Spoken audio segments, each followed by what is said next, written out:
Warning. The following program is a recap of the HBCU sports world. It is meant to be comedic and informative.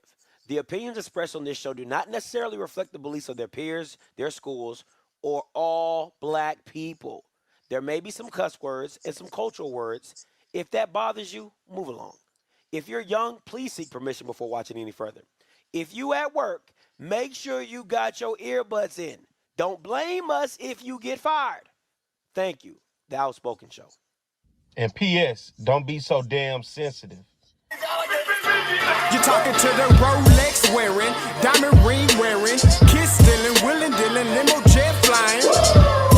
We Rick flaring on her, flaring on her. We Rick flaring on her. You talking to the Rolex wearing, diamond ring wearing, kiss stealing, willing dealing, limo jet flying. We Rick flaring on her, flaring on her. We Rick flaring on the flaring on. It's apparent these girls staring. I'm Rick flaring, gold across my chest. I'm fresh to death, I'm Paul Bearing. Not at all scary. When I open like Betty Wops, then find to these circles that's going in like a carry shot. Woo! I'm going in like a Mary Pop off that Mary Crop at the top flow at the Marriott.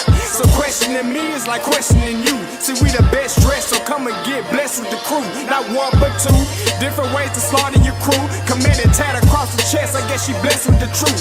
People want to see them checks, representation of proof. Living through my elders, trying to resonate to the youth. But ain't nothing to get my flash on. Longevity is heavily embedded in my melanin. Layman terms, I last long. My grind repetitive, I'm smoother than real silk. Lyrical cash cow who can't cry over spilled milk. We in here. You're talking to the Rolex wearing, diamond ring wearing, kiss stealing, willing dealing, limo jet flying. We Rick flaring on her, flaring on her. We Rick flaring on her, flaring on her. You talking to the Rolex wearing, diamond ring wearing, kiss stealing, willing dealing, limo jet flying. We Rick flaring on her, flaring on her.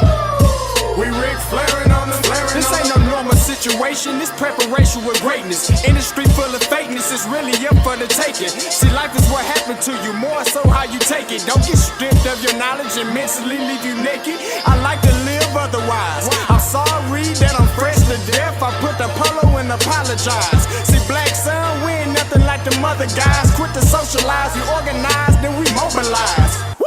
Off the deep end like a scuba diver. And no confusion, just keep it pushing like Uber drivers. Woo! Business fresh just like a supervisor in a Gucci visor. Can't find a smoother rhymer. You're talking to the Rolex wearing, diamond ring wearing, kiss stealing, willing dealing, limo jet flying. We Rick flaring on her, flaring on her. We Rick flaring on her. You talking to the Rolex wearing, diamond ring wearing, kiss stealing, willing dealing, limo jet flying. We Rick flaring on her, flaring on her. We Rick flaring on her, flaring on her. Yeah, DQ baby. Shout out that boy Nigga for that fire track. Hey, Black Sun, sun up. What's up, Vinny Vegas? What in Vegas? Yeah.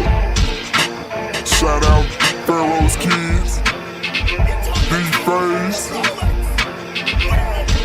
Yeah. Bubba C. Yeah. Rick flaring on him. Rick flaring on him. Rick flaring on him. Rick flaring, son up, baby. Hey yo, Scotty, we back. Yo, Appreciate you for reaching out. I'm like, hey, it's Outspoken. A lot changed. Granted, the concept we still hosting. Giving you the fix you need when on the screen. The veteran, Captain Petty, giving you medicine. Come tap in. You know Scott gon' do what he do. Might not want to hear it, but here go the hard truth. Perry about the numbers, regret if you're not fact-based. When you run your lane, the numbers seem like a statue. Wait. Hey, Scotty, man, I'm not feeling it. I don't think the people feeling it. Let me get in my bag a little bit, just showing what this Outspoken really about to be like. Outspoken, this is more than conjecture. These days they laying people off. So glad that we got our own. Hunger insatiable, made for you if you say you objective. Hard truth offering, no offense, just perspective. Come get your dosage and go with me. We spit it like poetry. The pivot was pivotal. Could rhyme here, but I'd rather not. Some say Scotty, some call him Scotty. best one since Stewart. If you know, then you know. But if you don't, then you lost. Let me be frank for a minute, cause we all know that's how Perry be. Break it down the game for what it was, no apologies. This my hypothesis, you tune in, you like watching it. It's common sense, obvious, competent, rugged, and confident. Hey, we outspoken. We outspoken. We outspoken. This is outspoken, and we gon' put on a show, even if we hear you say I can't It's outspoken. Hey, backpack. What is going on, everybody? You already know what it is. Happy Monday to all you Bammers out there. Listen, I know y'all be like, Scotty, you used to come on at 8. Listen, Perry put a gun to my head and was like, hey, man, we need to stop going at 8. We going at 7. Nah, I'm playing. Nah, so just a little schedule rearranges, man. Listen, get in, get up out of here. So we ain't got y'all Bammers here at 11, 12 o'clock at night talking about some HBCU football. But you already know I can't do this show without my brother from another. Give it up, my boy, Perry White. Yeah. Yeah. Scotty, what's up? Are you happy because the season's almost over or what? Yeah. What they say, you gotta laugh to keep from crying.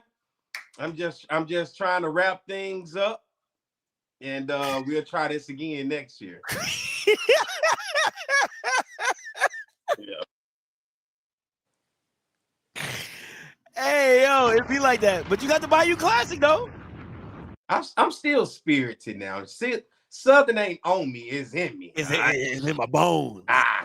It's in my bones. Yeah, so I'm an Arkansas Razorback fan. Oh, And really? if you're an Arkansas Razorback fan, you can survive anything. So this season, Southern having, I was pissed at first. Then as it went on, I realized what I was dealing with. I had to lower my expectation, and life been great ever since. I've been good ever since. Listen, the one time I picked you, Bama, I was 38 hot. Never again. Never again. Don't got to worry about me, sir. No, you don't. You never do. You never. Blue eye. Shit. Well, I picked Jackson over Southern, so I guess it don't matter. Nah. We don't hate Grambling. See, it's friendly. I'll go sit down and eat Thanksgiving dinner with Grambling folks. Oh, okay. I don't want to eat nothing with the Jackson State people. That's fair. You know, I have. Okay, I feel you. Yeah. I feel you. I ain't got no problem picking Grambling. Shit. I mean, my reputation on the line this season, okay? I'm trying to pull out that championship this year on this. Oh. Me? Well, I'm defending champion. I won last year, so. Oh, okay. Yeah. I'm just trying to keep my winning ways going. You know what we should do? We should get a belt made. A trophy or something. Yeah. Because, hey, I'm trying not to get fired. I don't want to be on the jump off list. Well, we hey, definitely you know what's crazy? What's up? If we were bad with our rankings, we probably could be, but we just so good with not with our rankings, with our picks. Mm-hmm. Man, we really are good with our picks. I must say, I'm actually impressed with you, Scotty. Listen, that's when you're supposed to be like Perry. I'm impressed with you too. It was coming around there. I was trying to basket it for a moment. Can I basket it? I was going to toss it back to you. I was going to give it right back to you. No Diddy. Okay. I was going to be like, Mr. Perry, I'm proud of your picks as well, sir. But yeah, I'm just ready for the season to be historic season. Historic. Oh, historic is right. Historic is right. Now, my question is, Perry, I was talking to my wife about this. Do you think we should keep this going for basketball season? These niggas don't like swag basketball. That's what I was thinking too. You remember we did that? Not last year, but the year before last, we did that when Grambling went to the championship, went to the NCAA tournament. We did basketball. I'm talking about like a recap of basketball. We did that. We did a whole basketball season after football season. We kept it rolling. We did. So you don't even remember. I don't even remember that. Yeah, it wasn't last year. It was the year before last, and that's why we didn't do it last year. We realized, We went from what 5,000 something views to barely 2,000. Yeah. It was Matter of like, fact, yeah, I kept a note. I showed it. Yeah. Man, they don't like SWAC basketball like talking about, bro. We barely got them right now because everybody's season shit is over with. You know, we got them dangling on the lifeline right now. It's gonna be Jackson, Bama State, and Prairie View that's gonna be sticking around while everybody else just like, I don't care.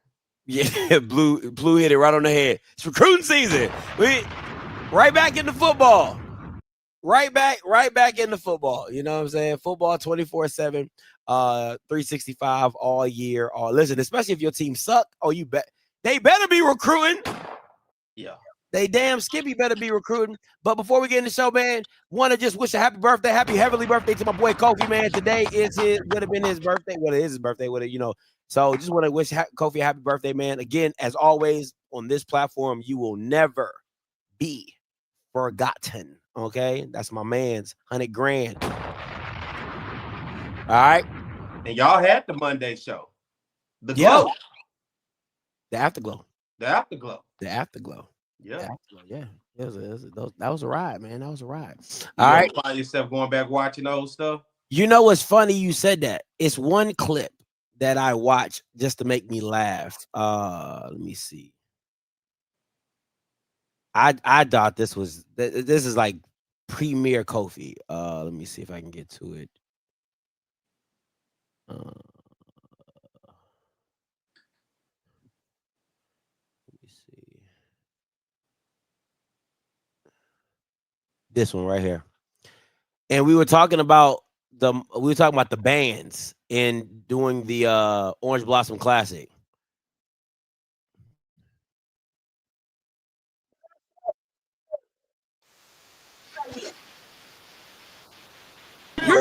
You've been ran over for the last 2 Orange Blossom Classic and over. I don't know about run over that. They just what? I mean, how hard is it to freaking play?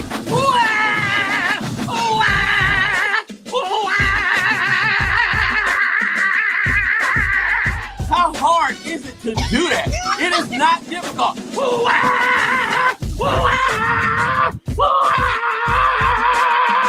Don't nobody care about that. I mean, you're playing a half note like an elementary school.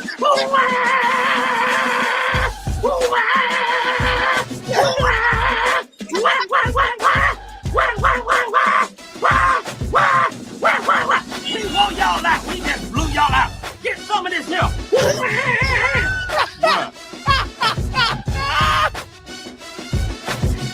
You guys suck in the stands. No, I won't say we suck, but we're a work in progress. You suck. You've been ran over for the last 2 Orange Blossom Classics. Ran over. I don't know about run over that. They just what? I mean, how hard is it to freaking play?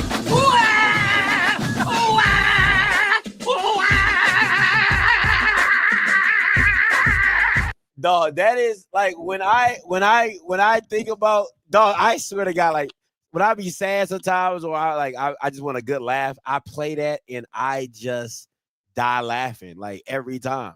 And you know it's been I haven't worn that much Jackson State stuff in. Woo! Who's JSU down? I had the that thing made me itch now. I don't even wear it no more. Like You was looking like Zoe. Hey. You was looking like Zoe right there.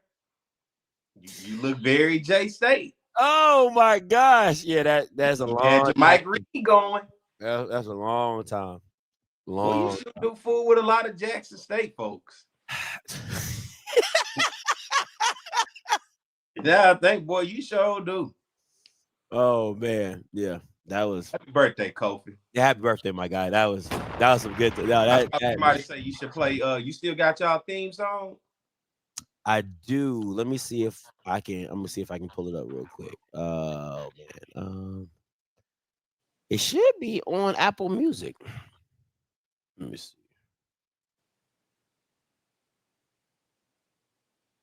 Yep, here you go. Play it and put Kofi on the screen right quick. You can take us off and put Kofi on. Season 2, we here.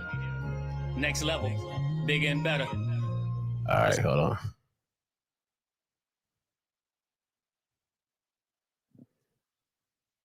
Let's go.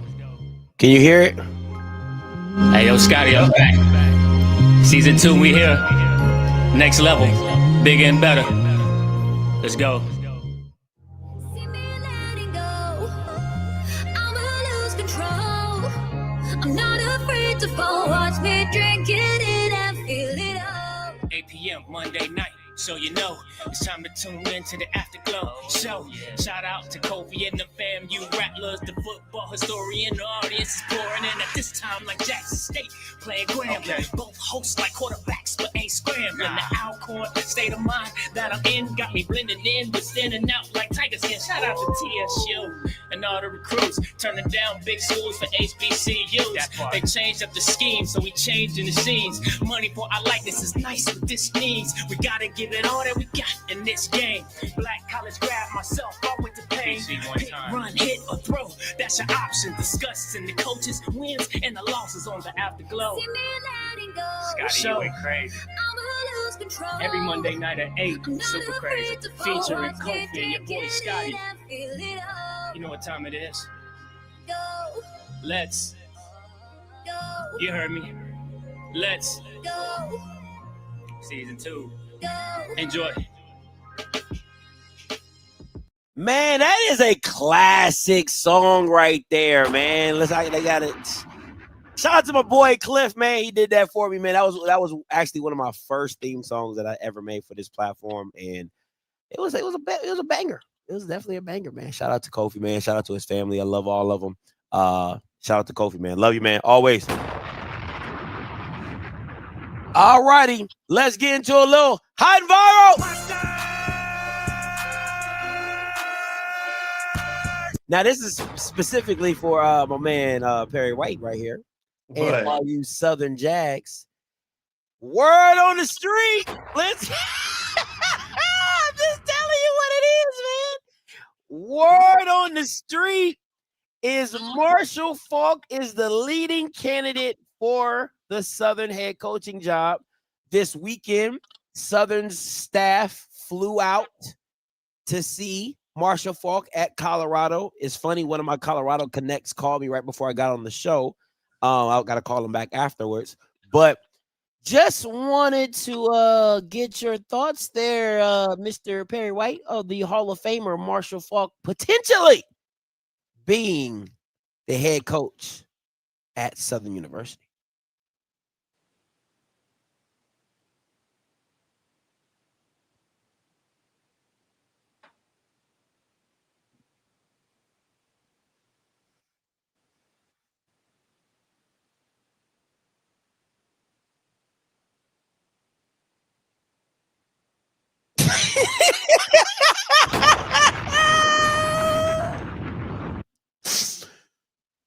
No comment?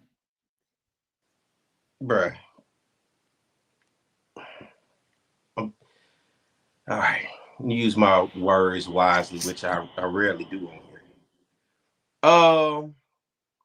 I have nothing against Marshall Faulk, right? Mm-hmm. Great NFL football player. Mm-hmm. Mm-hmm. Mm-hmm. Currently the running back coach for Colorado. Mm-hmm. Mm-hmm. Mm-hmm. Why Marshall Faulk? Is it just because of the name? But really, why Marshall Faulk? Like, I don't, nothing personal with him, but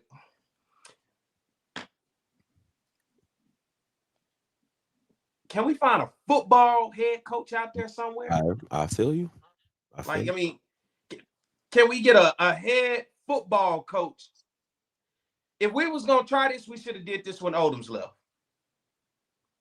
When Dion was doing it, was that Jackson? This should have been the time to pull this off then. Okay. We're a little late to the party after the fuck ups. 3 coaches later, and he's never been a head coach, which you talked about Deshaun Jackson. Great job. But also look on the other side to it, Michael Vick. Yeah. Don't necessarily mean it'll work, and it don't mean it won't work. But a football, like, goddamn, are we at a point now it ain't no football coaches? Like, nobody out there that's proven, nobody out there that has coached a program And wherever he has left his mark where, they was ranked high in this. They saw drastic improvement here. Like, we just chasing names now. We ain't chasing body of work. We're not chasing mayor. We just chasing name. And like I said, we're about 4 or 5 years too late on this. We should have did this when Deion was at Jackson. Odom's moved on. That should have been the move right then, but they wanted Eric Dooley. Then they wanted Terrence Graves. At this point, we watched and waited to let Terrence Graves learn how to coach in front of us, didn't we? Mm-hmm. I don't know if I got it in me to watch and wait and see a guy learn how to be a head coach. Not at this time and place where Southern football is set back 100 years. Never had a season. This is historic in terms of where we are.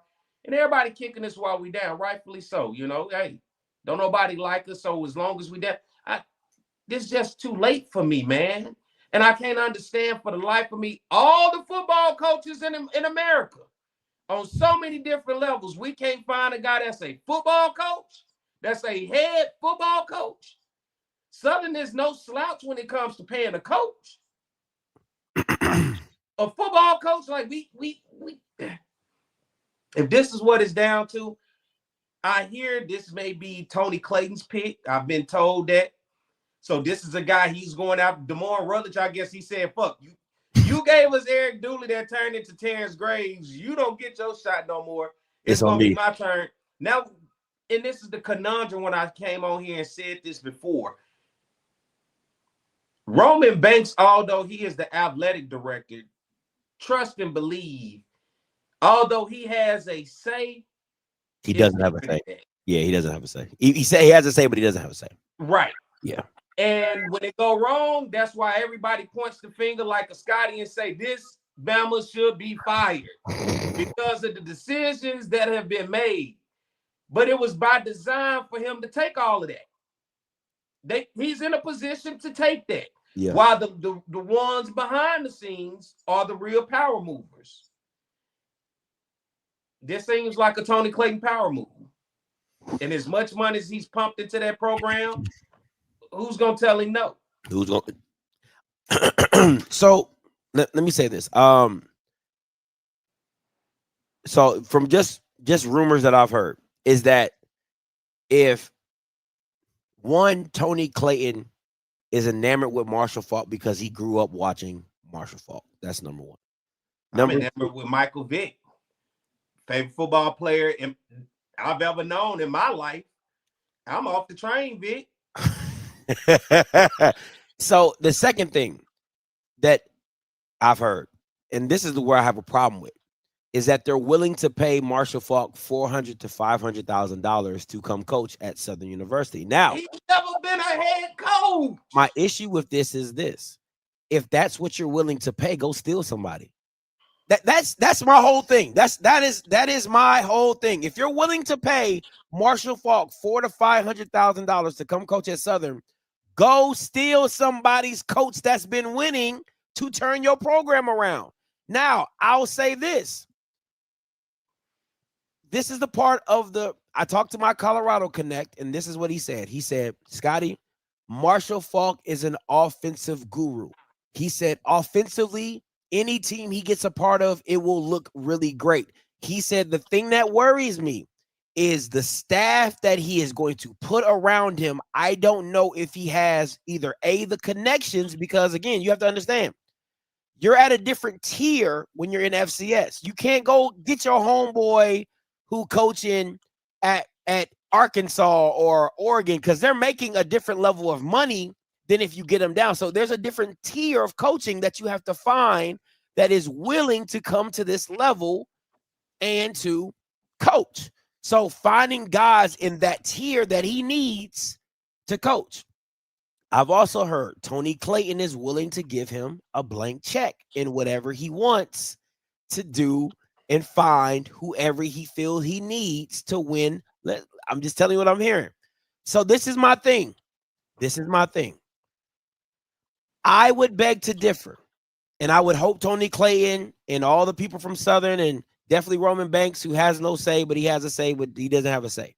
This would be my pledge to you, because you got a lot of dumb people in a football room that have no idea what you're talking about. And just because you have a lot of money doesn't mean you understand athletics.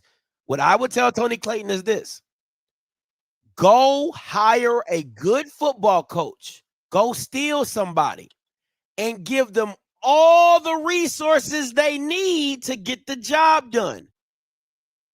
I would bank more on that. I would bank on more of stealing a Deshaun Jackson, stealing a Tremaine Jackson, stealing a Tennessee Tech, stealing a Mercer, stealing a Joel, stealing any coach that has, stealing a Trey Oliver. Like, go steal somebody and then give them the resources that they wouldn't have at their last institution, and give them a staff beyond measure. Stop picking goddamn coaches because you're a fan of what's the body of work. I mean, that was the reason Dooley. Did you see? You remember the press conference? The supervisor, the board member, DeMore Rutledge. Clearly, that must have been his pick. And he got his guy to bring back the Pete Richardson days, right? Mm-hmm. When they announced Eric Dooley as the coach at the press conference, he got up and put a medal around him. Can you find the video, please? Find the video. Find it. He got up and put a medal around him. Why? What has he won to get here to get a medal? Just to fire him a year and a half later. I don't understand this. This ain't picking football coaches for a football coach. This just picking, because for me, although Dooley was doing what he was doing at Prairie View, he had not beaten Southern. So what we gonna do with that? What we gonna do with that? I'm not understanding this process. We saying leading candidate, for all I know, shit, Marshall Faulk is the coach right now. For all I know, Marshall Faulk is the coach right now. And probably the coach in waiting, most likely. They're going to show him at the Bayou Classic. Southern University introduced their new head, Eric Dooley. He's hired as...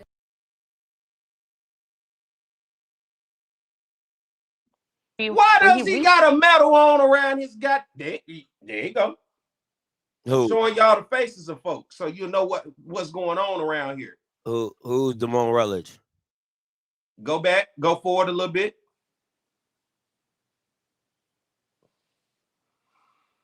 Is that him? The old? No, that's Tony Clayton. I mean, not Tony. No, excuse me. That's Roman Banks. Keep going. That's Ray Belton, who's the former president, and there you go.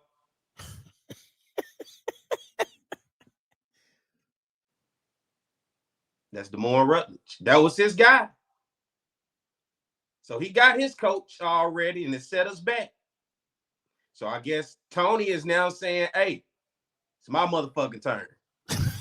It's my turn to pick who I want. It's my goddamn turn. So in that, it is it's his guy, it's his checkbook. I mean, let's just keep it honest. Like it's Tony Clayton's, it is Tony Clayton's show. He's footing the bill. He's footing the bill for this next head coach. Now, from what I've heard from Marshall Faulk, it's unlimited resources. For anybody else, he'll deem it as necessary. We went down this road with Stump Mitchell, running back coach coming from the NFL. And see, this is where I think a lot of people, I'm going to use this language, get it fucked up. Because you get a guy and expect this guy to bring in, you always say, well, this talent, right? Mm-hmm. Stump Mitchell had talent. Team was very talented. He didn't know what to do with the talent. Mm.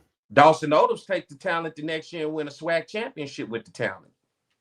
So just because you can get talent don't mean you know what to do with the talent. So I don't know. In all honesty, maybe you can help me.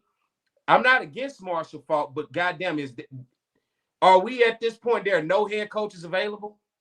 Nobody from the D2 that you saw who's done a phenomenal job, like Tremaine did at Valdosta. Nobody on the FCS level, whether white or black. We just gonna say this is somebody I used to like watching when I grew up.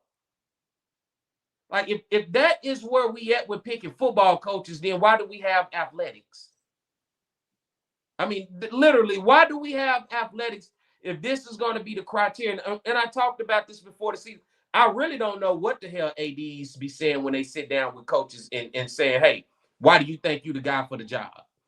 Because I don't see plans put into place. I don't see execution year 1, year 2 to year 3. I still talk about Alonzo Hampton at UAPB. There's no way you in year 3 and you get blew out by 50 twice this year to SWAC opponents. Texas Southern and Prairie View. There's no way that should be happening in year 3. Yeah. You should be a modest program to compete, whether you win or lose. You shouldn't. Nobody in the SWAC should be 50 points better than you. But I say that to say, even to this Southern part, I don't know. And it's for anybody, any program moving forward. Open your eyes and ask yourself, what does your program really want? And what do the powers that be really want? Once again, it's nothing against Marshall Faulk, but goddamn, is there no guy out there that we can say, look at his track record? That's why I was high on Joel Taylor. He got to Lenore Ryan and reversed that defense and made them the #1 defense in D2. He got to Mercer and took a defense that was ranked in the hundreds and made them number 17. See, that's the type of shit when I follow a coach, that's what I'm looking for. Yeah. And that's nationally. We fucked up with Dooley because all the Dooley stuff was just what? Conference. Yeah. Show me somebody that's what they've done and drastically changed the program on a national scale. I just don't see where has Marshall Faulk changed drastically on the national? Is Colorado running back room one of the top in the nation? No. Is Colorado running back room one of the top You are the in the only Big 12? participant in the conference. All participants are muted. No. So he has no track record, and I don't get where do we go with this? I would have took Mel Tucker. Mel Tucker, proven winner. He's a coach. Yeah, I would have took Mel Tucker. I think that would have been a great hire. And we're in a whole new realm of college football. You clearly see Terrence Graves couldn't survive it. He's still trying to coach like the old days. We just trying to get guys who want to be here. Don't nobody want to be at no schools these days. Listen, I'm gonna keep it a buck with you, and I'm gonna move on. This is my last point. There's only one HBCU coach that I would go get right here, right now, and that's Trey Oliver. Right now. It's the only person. I know you guys are talking about Quinn Gray and stuff like that. Yeah, but my thing is, I want somebody who knows Southern, right? I want somebody who's been in it when they had success and they've gone and had success. Bringing Trey Oliver back to Southern, because I think he's getting paid maybe like $275, maybe $280, something around there. You bring him in at $350, $360, and you give him whatever he wants as an assistant pool. I think that's a nasty look. So that would be let me give you my HBCU guys. If it was Trey Oliver would be #1. And I like Trey because he he don't have no problem. He got that bravado, right? Yeah. So it would be Trey, it would be Quinn Gray, and then it would be Mo Flowers. Listen, I have nothing against Alvin Parker. I don't like the scheme. I don't like all that running. It's dumb. I don't like it. I just don't like it personally. It would be Trey, Quinn, Mo. Those are my HBCU guys. Now, if you're willing to pay $500,000 for a coach, I'm sitting in my office and I'm looking at the top 15 head coaches in FCS, and I'm saying, let's go get one. Let's top go get 15 one. in FCS and the top 5 in D2. Let's go get one. Go get me Harding. Go get me Ferris State. Go get me one of these guys. Let's go get one of these guys, and let's roll. And it's like when we get to head coaches, it's like if you can't get outside of the HBCU realm, you just go with somebody that's familiar. I'm good with not. Did you think Prairie View knew who the hell Tremaine Jackson was? Oh yeah. Everybody knew who that was. The fans didn't really know who that was until he got there. Okay, yeah. My bad. Yeah. Like it didn't have to be somebody familiar, but it's like when we pick coaches, I went exactly the way you just said. Hey, let's map out and do our due diligence on the top 10 coaches in FCS right now, salaries, what they've done over the past, how many ever years they've been at the programs, what they've won, what recruiting look like. You got to do your homework, and we got a big board like we goddamn solving the case for the FBI. And that's pins and all that. Yeah. Now I got a big board of the 5 best D2 coaches out there. Yeah. It's some D2 coaches that be rocking and rolling out here, and it ain't HBCU. So it's like that's how I'm looking at doing business and conducting business. But goddamn, we can't stay at our way naming only HBCU guys, and we on this celebrity wave, you know. And I don't have nothing against Marshall Faulk, but I really just don't know if Marshall Faulk is for us right now. Like, I think we're 4 years too late on that. I think that should have been, if you wasn't gonna roll with Jason Rollins, you should have went with Faulk then. This ain't the time to be experimenting. That's fair. Because ain't this an experiment? I think it's a leap. I think the only benefit, I'm gonna be honest with you, I would take Ed Reed over Marshall Faulk any day of the week, but that's just me. But because of the relevance of how relevant Ed Reed is, but Marshall Faulk is a Louisiana guy, and he has ties to Louisiana. Listen, it helps, right? Because again, the coaches that are, this is what people don't listen. As much as people don't say, Marshall Faulk can walk into New Orleans to all those head coaches who watched Marshall Faulk play, who grew up Madden cover Marshall Faulk. At the end of the day, he's still that guy in Louisiana. Like we cannot get around that, because again, it's not always hold on.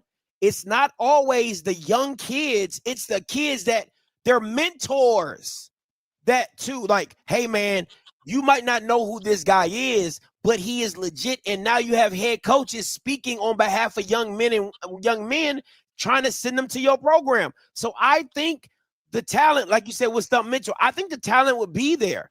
But the staff of what he puts around himself, that's what it's going to all. The same thing with Deshaun Jackson. Deshaun Jackson ain't in every meeting X's and O in it, but he's built a great staff around him to elevate that program. It is all about his staff. Who are you bringing as your defensive coordinator? Who is going to be your O-line coach? Who is going to be your offensive coordinator if you're going to get one? Those are the premier positions. But go ahead.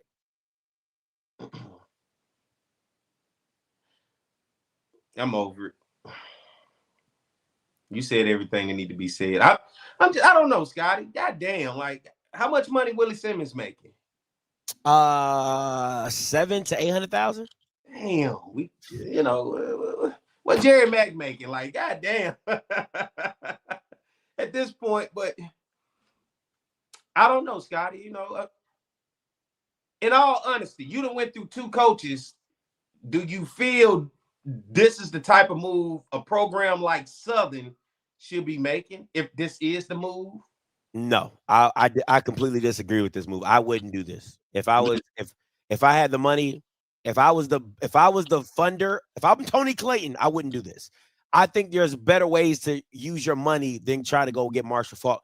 If you're going to go get a celebrity, go get a celebrity that's going to ring bells. I don't think Marshall Faulk rings bells. That's just me personally. Like, I don't think that's it. Like, if it was a Tyrann Mathieu, I'm cool with whatever you cooking up with. I'm cool with it because of just the simple fact of the buzz that Tyrann Mathieu is going to have at Southern. Now, if you want to go the regular coach route, I'm cool with that as well. Like, I'm telling you, my first call is Trey Oliver, and Trey Oliver got to tell me no 3 times. He got to tell me no at least 3 times. And that's how I'm feeling with Joe Taylor. I'm like, hey, it's gonna be to the point I'm at your door with donuts. How you where your wife? How y'all doing? Yeah, how y'all? Good morning. He's like, is it Amazon? No, it's just me. It's me. Athletic Director Southern. How y'all doing? Just want to check on y'all this morning. Good morning. Have y'all eaten? You hungry? Oh man, yeah. So Trey Oliver is my first call. And then my second call is, again, I'm looking at my big, I'm calling my big whiteboard, because that's really what it is. It's the big whiteboard. Okay. It's the big whiteboard. I'm looking at the big whiteboard. I'm saying, okay, what white man can I go get that's going to change my program at Southern? You know what I'm saying? And that's all we're looking for. The foundation. Yeah. We looking for the foundation. I don't to experiment. I don't know about that. I'll take a Vincent Dancy. I would take Vincent Dancy. That's a damn good. Now I don't think he goes backwards because he's making too much money.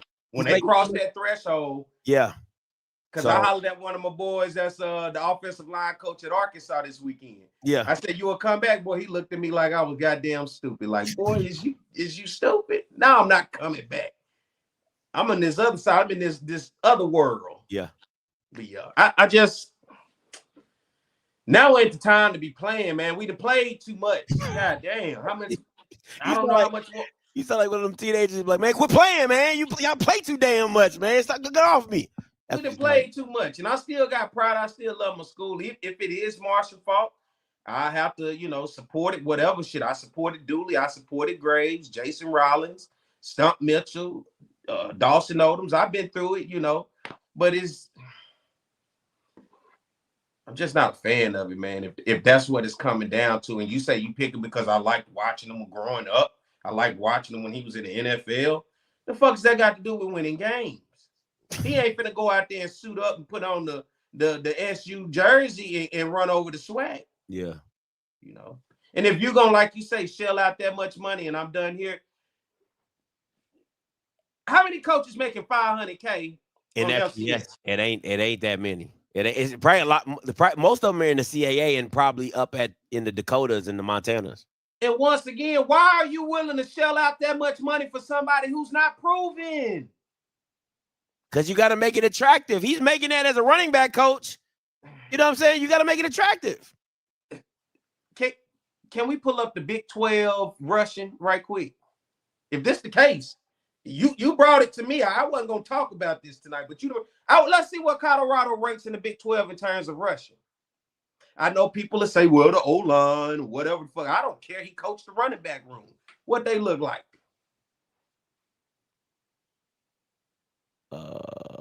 Stats. What they rank? I don't know how to find all these stats, man. Let me see overall stats. Let me see. Now, you can go to like the Big 12 and then go to football. They got statistics where everybody's lined up and running. I'm going there. Statistics. All right, here we go. Russian. Here we go. What? 15 out of 16. That's can that be on? You can put that on the screen. I too. Oh my God. Let me zoom in.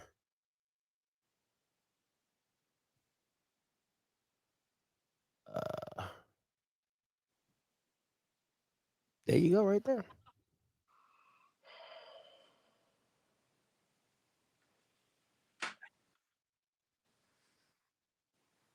See, that's what I'm talking about.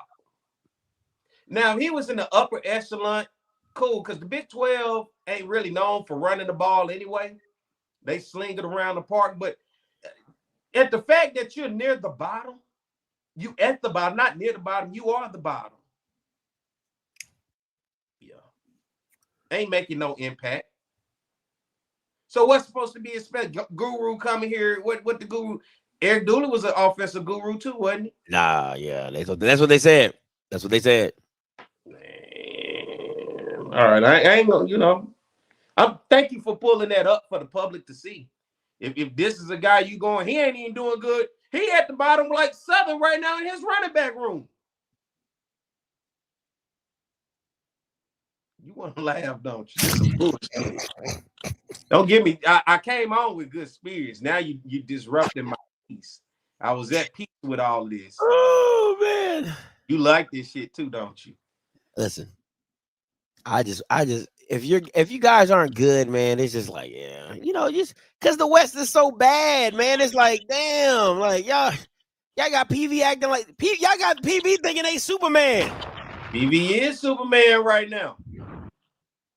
More of these. Who's GOAT? What we supposed to do? Who's GOAT? Huh? What happened to that boy? Yeah. What happened to that boy? What happened to that boy? He was talking. Put a clap into that boy. All right. Here we go. Shake, shake, shake. Shake the devil off. Shake, shake, shake. Shake the devil off. I would take Cordell Stewart, though. What you got on it? 41-3, Peter. That's an ass whooping.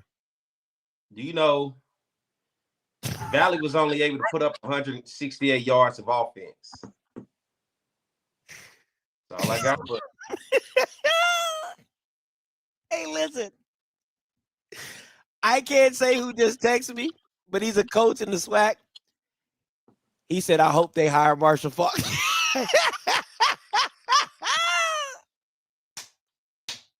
I'll just say it's a coach in the SWAC East. That's all I'm gonna say. a head coach. It's a coach. I can't go. It's a coach in the SWAC East that texted me and just said, I hope they hire Marshall Faulk. That was funny. So he feel me. He feel me, huh? Yeah. Like, bro, what we doing? That was funny. Like, all right. what we doing? 41-3, Alabama State stomp on the devil. What's all that E-Rob talk you was talking about? And you didn't like the OC for a while. Now, what's going on? Dog, first of all, let me be very clear. It's not about what you do in these games. This shit don't matter. You had your chance to win the game. I don't want to hear that shit now. Talk about what you say about the offensive court. Nothing. Because you didn't do it when it mattered. None of this matters. Don't yell at me. I'm just saying. You talk about what you say about the don't take it out on me. No, I'm just saying. Hey. When you needed to make a play, you ain't do shit. You didn't do it. Miss me with that. Talking about something. See how you try to start stuff? I just want to see where you stand on it because Come on, you man. like stomp the devil out. I mean, shit, it looked like you were, and they've been number one in your goddamn poll ever since they lost. Just okay. So I'm asking what you think about E-Rob and the Hornets. I didn't think you was gonna get turned up on me. I was just asking. None of this. If you beat Jackson, we not even having this conversation. We moonwalk into the SWAC championship. I mean, straight he-hen. Like, you get what I'm saying? Like, but now you lose. You're on 2 yards. You call that dumbass play, and now you sitting here just hoping and praying Jackson lose. Like, come on, man, no. Maybe they need to send a couple of their players to Alcorn this weekend. Don't take your helmet off. Listen, man. I'm whatever. Hey, listen, talk about something. Oh, what about the OC? I'm just asking. I mean, bro, they've been putting up points. It doesn't matter what does it matter, P? I don't. That's what I'm asking. Supposed to win, you lost. I'm just asking questions here. I don't know, Scotty. I'm asking. You're making me mad. What happened to that boy? That's what you did to me, talking about some damn Marshall Faulk. That's what you did to me, talking about damn Marshall Faulk. So I just hear a little bit of that. We even? We good? Let's continue. Let's good? Let's move on amicably, okay? Let's move on amicably. Mama puts the beat down on NCAT, 63-19. I mean, God, dog. I mean, listen, man. If you're an NCAT fan, just turn the TV off at this point. I don't even know what to watch. Roy. Just turn the TV off, man. Straight Kendrick Lamar. Turn the TV off. Yeah, I don't know what's going on. 63-19. Come on, man. How do you show up to a game and get your ass whooped like this? 696 total yards of offense, 428 in the air, 268 on the ground, and perfect. They didn't even turn the ball over. I mean, they was just flawless in this game, Scotty.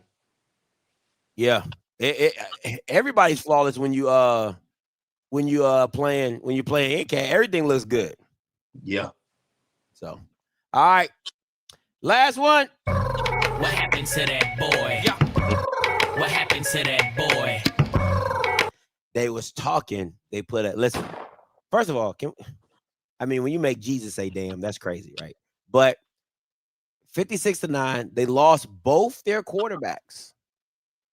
Okay, UAPB lost both their quarterbacks. I just want to put that caveat out there. All right, and then they won the game, man. They won the game. I mean, Come on. Even if you lose your quarterbacks, come on, you gave up 50 points. Grambling was down to like a fourth string. A-Rod been down to a fifth string quarterback for 3 years, ain't it? Yeah. Pine Bluff, do the right thing. Move on from Coach Hampton. I don't got no problems with Coach Hampton, but in 3 years, they got 50 piece twice this year. That's fair. That's fair. Ain't nobody in the SWAC. Southern ain't even got our ass whooped like this now. Come on. Y'all been getting whooped, though. We been getting whooped, but ain't nobody, it ain't been like no 50. We been getting whooped. Y'all been getting whooped, though. We been getting whooped. Y'all been getting whooped, though. As long as we clear on y'all been getting whooped. We here. We been getting our ass whooped. Okay. But it ain't nobody even did that to us, though. And that didn't happen twice. You know what's crazy? I think NCAT got like 60. I think NCAT got like 60 put on them like 4 times, either 3 or 4 times in the season. Like, it's crazy work. I don't know, 3 years into a program, 3 years coaching your program, this shouldn't be where you at after 3. If this is where you at after 3 years, the proof is telling you to move on. Yeah, that's tough. It's telling you after 3 years, this is where we at, and this is the best team in the SWAC West. So after 3 years, and this man came in year 1, and we still can't touch him. He can't even touch. Can't pinch Texas him. Southern, bro. I don't even understand that ass whooping they got. Like, what Texas Southern? I don't understand where that came from. Oh, now, Southern, we've got our issue this year. I ain't gonna lie. UAPB gave us our issue, but you can't brag about giving us our issue. Then you go get whooped in the SWAC West by 50 twice. That's tough. And then I guess the standard is if you beat Southern, well, I guess we had a good year. No. I mean, and this is like the worst year historically for y'all ever. So, and if that's what you want to brag on, but it don't matter when you get 50 piece by Prairie View and Texas Southern, man, you got to move on. Me personally, I got a lot of love for UAPB. My mama's alma mater. I make sure I tell everybody that.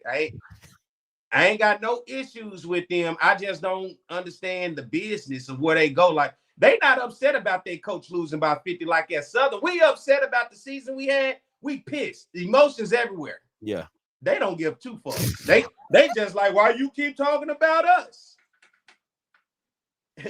He's a nice guy. You know, we got just let him coach. Give him 3 more years. He need 3 more years. Give him 3 more years.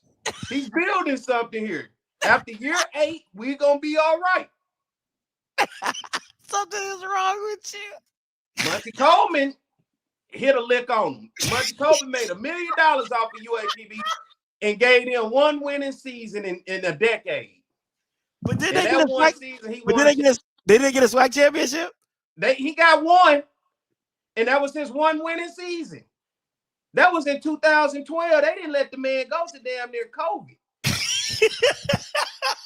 I swear to God, please look, Scott. This is my last time I'm gonna say. Pull up. Oh, man. Please, this is my last. Pull up Monty Coleman's coaching record at UAPB. This dude, bro. Oh my. I just don't know why they giving away money. I'm gonna put my name in the hat and be the head coach. I want some money. They giving away 6 figures at UAPB for nothing.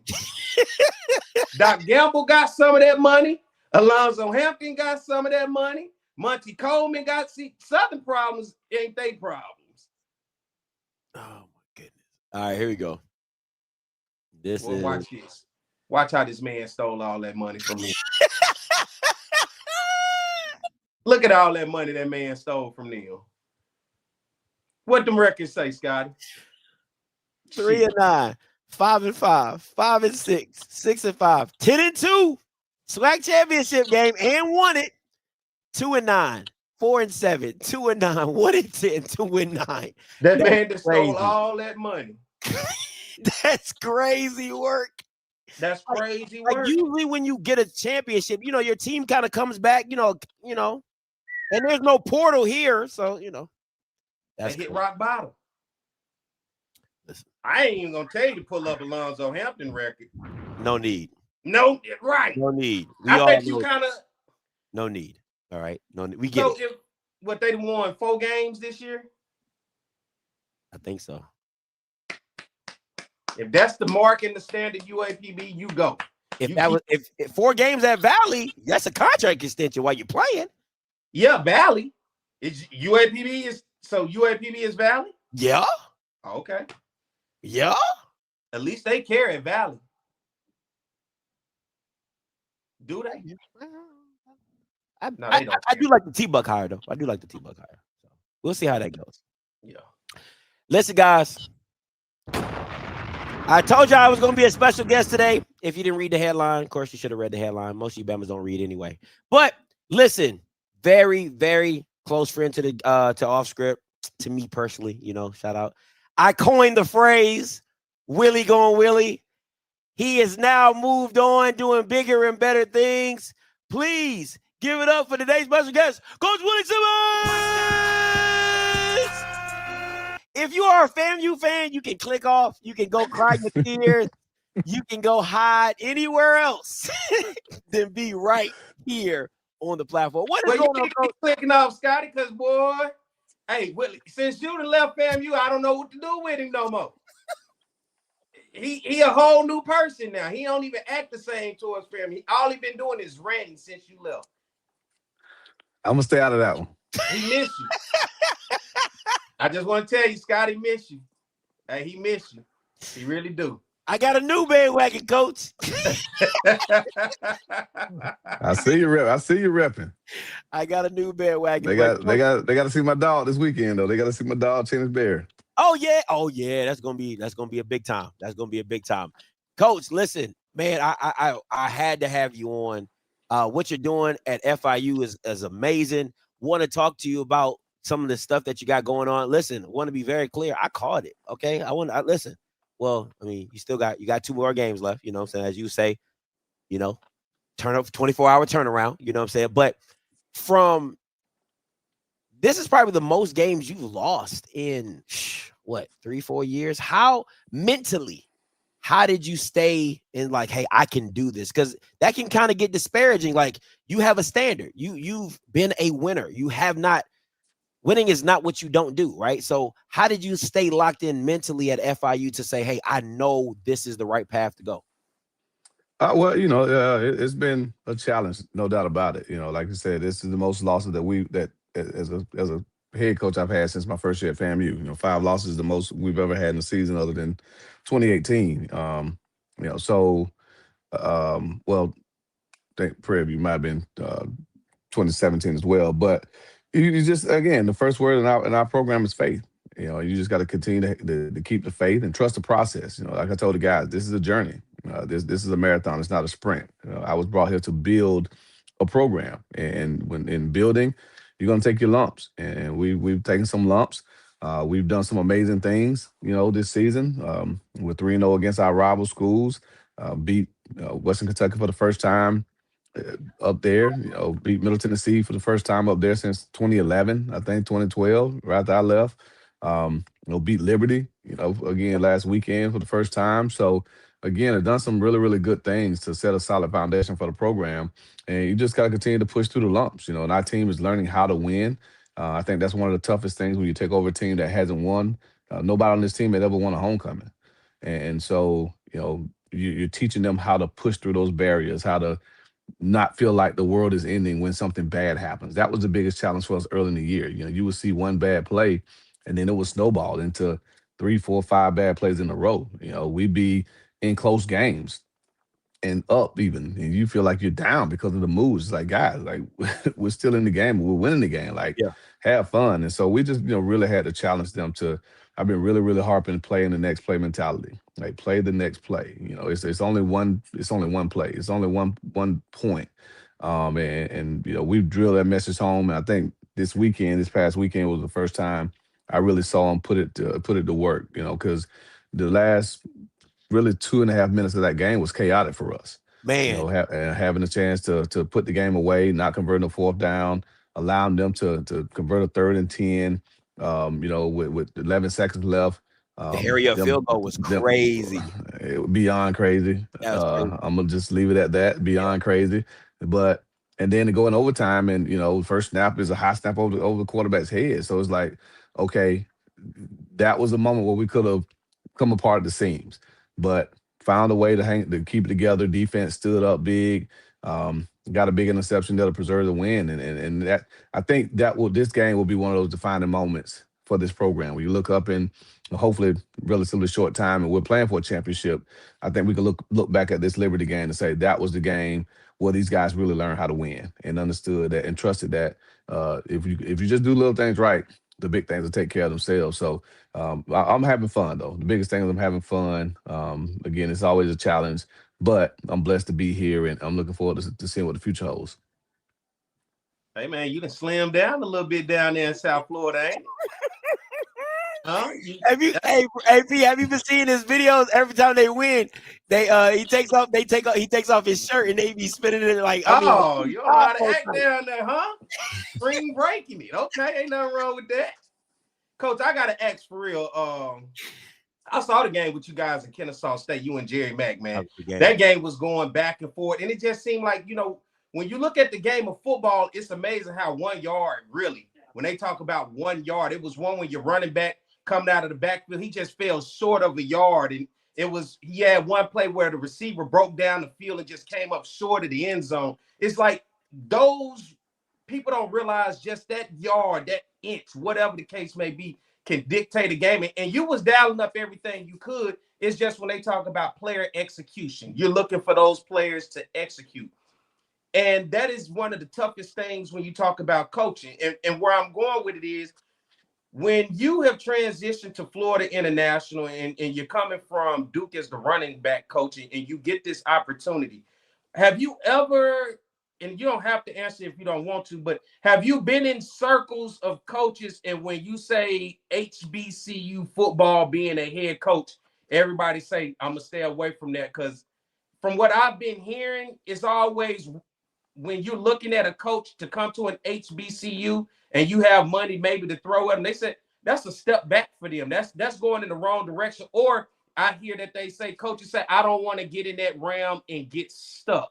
But you didn't get stuck. Jerry Mack didn't get stuck. So for you, what is those conversations like as a whole when you leave out of the HBCU space, but you hear the conversation about guys talking about the HBCU space? Yeah, I mean, it's a real thing. You know, during COVID, Alonzo Carter, shout out to my brother Zoe, running back coach, assistant head coach at Arizona. Zoe started what he calls the West Coast Zooms. And so it started out as just a group of coaches from the West Coast jumping on every week, just networking, talking ball. And in a relatively short time, it blew up. And it became a national deal that every Thursday night during COVID, we're all on Zoom. And it's 500 plus coaches from around the country. And you know, I did some speaking, did a couple of you know, breakout sessions there, and Joe and I really hit it off. And so I said, hey, we need to have an HBCU night. Like, let's get all the HBCU head coaches on a call. One, to help us kind of make some connections on the West Coast, because that's where a lot of his followers were from. And obviously no HBCUs are out there. So let's build those relationships. Let's be able to recruit kids from the West Coast.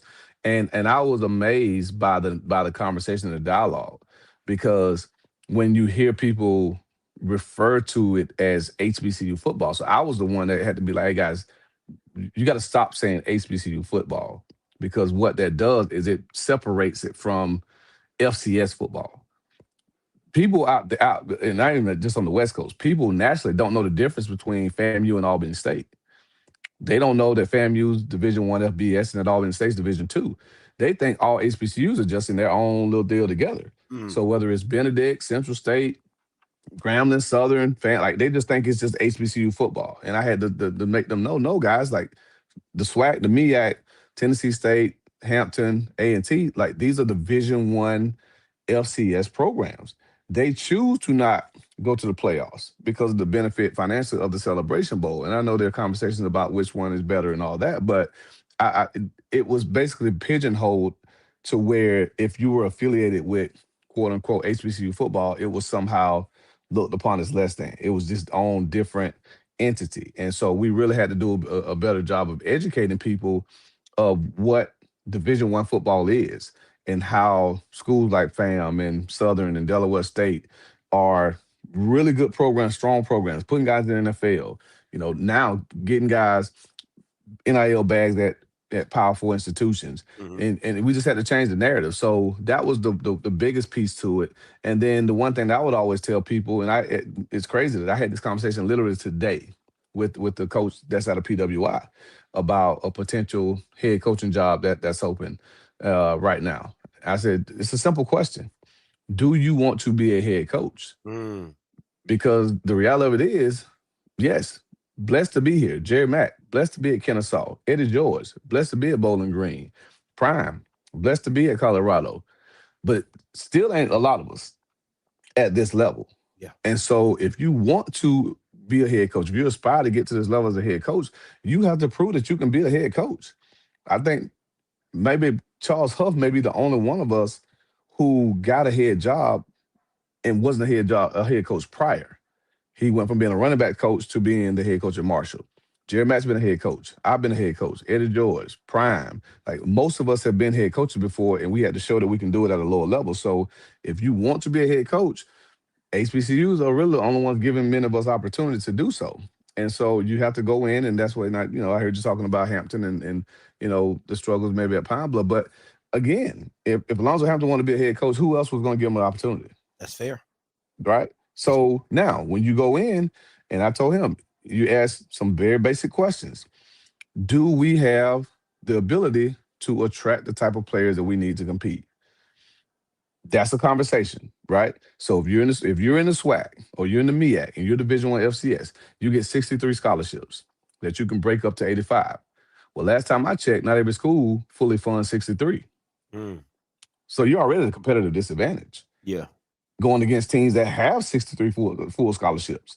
So the expectation for the fan bases of those places that aren't fully funded are the same as the places that are. Just like the expectation at a school in the SEC that doesn't have the same budget as Alabama, they still have the same expectation to compete for a championship. So we have to be realistic about the expectations when the resources don't match it. Because if I'm going in and I only have 50 scholarships and I'm playing against a Southern who has 63, where they have 10 full-time coaches and I only have 7 or 8, what's the expectation? Is it that I beat them every year? Or is it just that I'm competitive and that I'm able to not go out and hopefully get embarrassed and that we can at least represent, for to a certain extent. So those are the conversations that I think should be being had on the broader scale. I know we're in the era now, the fire the coach era. There are 12 head coaches that are currently without jobs at WS. But guess what? Last time I checked, the 2 schools I worked at probably don't have the money to just be firing coaches every year, right? Yeah. Penn State obviously had a whole lot of money to tell James Franklin that, hey, your services are no longer needed. A year after he just almost played for a national title. And there are other coaches that, and I ain't going to go down the list of all the guys that have been fired, but there's a difference where those places have resources. James Franklin wasn't looking for money to charter a plane to UCLA to play this year. They already had that. He's not trying to go out there and figure out how to get enough NIL money to attract the top 15 recruiting class. They already had that. But I was working at places to where we still had needs that weren't being met. And you got fan bases calling to fire me, or not me, but potentially get fired.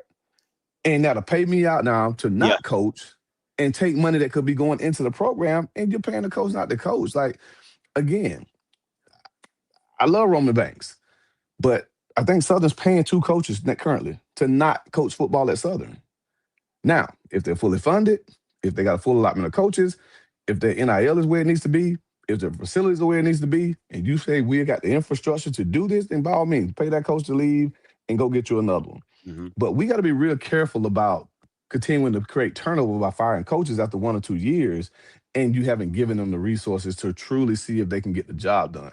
And that's the world that we're in now. So as a coach, I'm advocating for coaches, right? We got to do a good job. But I think we got to be real careful trying to stay with the Joneses and just keep firing coaches. Like we're not, when I say we, because I still got HBCU blood flowing through me. Many of those schools aren't at that level where you can afford to just fire coaches after 1 or 2 years and pay a year of salary to not coach, and then turn around and pay another coach the same or more money because to attract the type of coach that you need to win, you got to pay him. Yeah. You got to pay his staff, and you got to pay his support staff, and you got to come up with some NIL money so you can go recruit players, right? So everybody's calling for the coach's head.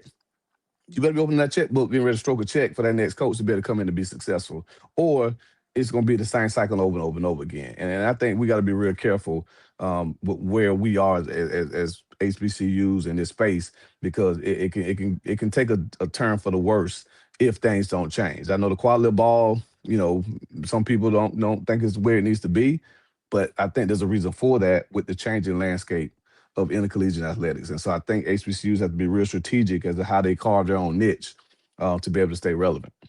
I like that, Coach. You're talking about FIU. It's like, I don't want to say it's like the complete antithesis of what we've seen from you previously in previous years, but I mean, you have this Owens running back. You have a very dominant running attack. When you go into, you see a lot of times when coaches go into a team, I run this.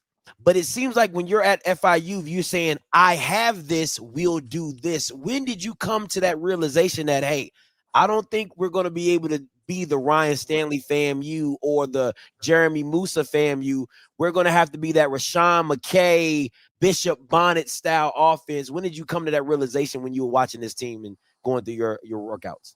Yeah, no, that's a great question, man. That's a great observation. That's always a part of it. When you take over a program, you immediately start roster assessment. Who are our stronger players? Obviously, we were able to retain Kejuan Jenkins as our starting quarterback. And so typically you say, all right, we're going to build around him. Right? We're going to build a system around him. He's the incumbent. He's the preseason conference player of the year. A lot of starts under his belt. Pretty productive season last year. So let's build around him. Once we started spring ball, I recognized pretty quickly that we had a special player in KJ Owens. And I knew that we'd be able to run the ball fairly well. And so now it's, okay, let's build an offensive line that can open holes for him, that can, strain and protect the quarterback. And then you say, okay, well, let's complement those pieces with some receivers that can maybe win some one-on-ones when teams start to load the box. And so you really look at the personnel that you have. I think that's the first thing coaches do, and everybody has their quote-unquote system. But again, I think your system has to have enough flexibility to adapt to the personnel that you have. And then you recruit to what you ultimately want to be. I would love to be a team that could throw the ball around 35-plus times a game, like I did when I had Ryan Stanley, like I did when I had Jeremy Musa. But if I need to be more of a ball control offense, like I was in 21 with Rashawn McKay, then that's what you have to be. But the difference was then I knew that I had a dominant defense. So I didn't have to be ultra aggressive with Rashawn because I knew that we weren't going to give up a bunch of points. We literally gave up, I think, 21 points at home that 21 season. In 4 games, gave up 21 points total. Yeah. So we could be very, very conservative, punt the ball on 3rd and 1, not have to try to do something extra to get an extra possession because I knew that we had a top 5 defense nationally. Wasn't the case here. So you got to have that kind of internal conversation with yourself, like, well, we got to be able to run the ball because that's our strength, but we can't just be a ball control offense and just say we're going to be able to be ball control, to be ultra conservative because we got a top 5 defense. Well, we don't currently have a top 5 defense. So we got to figure out a way to win games. There may be some games when we got to win in shootouts. Yeah. There may be a couple of games when we have a real strong game defensively and got a peg on them. In that case, maybe I can be a little bit more conservative. But I think that's the challenge in today's landscape, that every year teams turn over so much. You just don't know what you're going to have. So you better be flexible enough with your scheme, offensively, defensively, and even in special teams, to be able to adapt to what you do have. Because hopefully every year we have a dominant quarterback. Hopefully every year we have a top 2, 3 running back in the conference. But you may not, because that top dominant quarterback may transfer to a Power 4 school. Yeah. And so now you got a young guy possibly, or a transfer who maybe doesn't have the experience you got to cater to that guy, and you got to build an offense that they can execute, that you can get the job done. So coaching now, it takes on a whole new set of challenges because of the transfer portal, right? Even though there's only one now, it may calm things down a little bit, but you better be a guy that can adapt and that can change your scheme from year to year. Not change your scheme per se, but philosophically change maybe what your run pass ratio is, how aggressive you're going to be on defense as far as pressures, and how much man coverage you play. Because again, you definitely want to put yourself in a bad position. So that's why I've had to grow the most over the last year, being a head coach here at this level for the first time. Let me ask, because of course, on the FBS level, we all know there's a difference when you're looking at that Power 5 group of 4. When you're going out and you building a team at a place like FIU, in all honesty, I mean, let's be real. A national championship, even with an undefeated season, seems very far-fetched to get to, right? Talking about getting into a playoff, then playing your way through, because as you said, everybody want to be Alabama, but you don't have Alabama money. So how do you build goals and expectations? Because the conversation is always group of 4 seems like although it's FBS, they playing another type of football, because the powers that be just not going to open the door, no matter if you go undefeated or not, to just say, come on in and compete for a championship, right? So when you're going after season building there, what is the end goal if we kind of realize national championship may be out of our reach? Well, I think just like anything else in life, I mean, you set lofty goals for yourself, and then you reassess them as often as you need to. And so for us, start the season, our goal was to win a national championship. Why? Because we're eligible for it. At 0-0, we got just as much of a chance, an opportunity, not chance, but an opportunity to win it as Ohio State does, or Texas at the time, who was preseason number 1, because the highest ranked G5 team will get an invite to the college football playoff. And so at the start of it, we have a chance to do that. Now, you take an early loss, you're probably out of that. Because again, you're probably gonna have to go undefeated as a Conference USA school. We would probably have to go undefeated to have, or a close loss to Penn State. Like this year, it would have to be like a close loss to Penn State and run the table and finish 11-1. Like James Madison right now is in that boat. They lost, I think, the Indiana by a small margin. Whoever they lost to, they lost by a very small margin, and they're 8-1. So if they continue to run the table, they've cracked the top 25. They're kind of battling with a couple of American Conference schools for that number 1 spot at a group of 5. So they could potentially get in. So for everybody else, once you lose that game or 2 games and you know, okay, college football playoff is out, what's the next goal? Well, then the next goal is to win your conference, because you definitely got to compete for that every year, no matter what lofty goal you set for yourself. Winning the conference is always the number 1 priority, the number 1 goal. Everything we do in this program is built towards winning Conference USA. And so that's like I said, everything else in life, you build realistic goals. I mean, you shoot for the stars. Like when I went on, you talk about my weight loss, and I lost 30 pounds. So when I started, I had a goal to get to this weight. I said, I want to get to a certain weight and go from there. So then you incrementally start knocking down at that.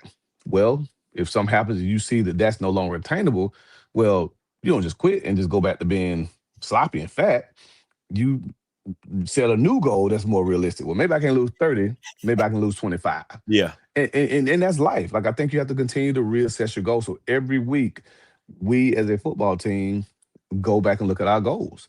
Some are no longer attainable. So they're done. We don't talk about those anymore. Yeah. But the ones that are left, we're still chasing. So college football playoffs out the window.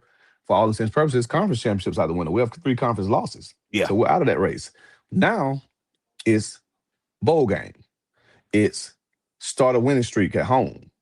It's build a strong program culture. It's graduate all of our guys in 4 years. It's have a team GPA of 3.0. So it's still things that we can accomplish, and that's how you keep the guys motivated. Because if you just, and I'll get off my soapbox, we talk about excellence. We don't talk about success. Success is a man-made thing. What's successful, right? Don't know how many followers or subscribers Scotty got. I'm sure it's definitely grown, throughout his time. So there's some who will look at Scotty's subscribers and say, man, Scott is very successful as a media personality. There are others, if you're comparing them to Stephen A. Smith, that'll say, Got a long way to go. It's not. Yeah. So which one is it? Well, it's relative. Success is relative. Excellence is not, because excellence isn't an outward thing. So here, we're not chasing success, because that pendulum always swings and it's always relative to the eye of the beholder. We chase excellence. And so if you're chasing success, which is a national championship, a bowl game, even conference championship at times, and that no longer is a reality, your team checks out. Because we're not going to be successful now. Our season is a failure because we did not accomplish the goal of winning X, Y, and Z. Fans are that way. Fans look at wins and losses. I love Alonzo Hampton. He's a friend of mine, right? I hadn't talked to him, and I don't quite know the ins and outs of his program. But what is he doing for the young men within that program? Are they growing? Are they developing? Are they doing things out in the community? Are they making a difference around campus? Is the team GPA rising? Like, all those things are excellent. So even though he's ultimately judged by how many wins he has or losses, what is he doing in the lives of those young men? And that's what fans oftentimes don't think about that. Administrations even oftentimes don't think about that. And we joke about it all the time. I think, I don't know which coach at FAMU said it. I can't remember exactly the coach, but he said, no. It was Carl Morgan, who was at Mississippi Valley State. Carl Morgan said, Coach ain't never been fired for having a bad APR. Never. You didn't find a coach because his APR bad. You find a coach because his win-loss record is bad. Yeah. So you can have 1,000 APR. Every single one of your student athletes can graduate. 100%. Coach McCullum at FAMU, the basketball coach. That was the basketball coach when I got there. And I think we worked together for 3 years, I believe, 3 or 4 years. Only one basketball player that Coach McCullum coached didn't graduate from FAMU. Wow. Only one. For 3 years, he had a 100% graduation rate. He got fired for not winning games.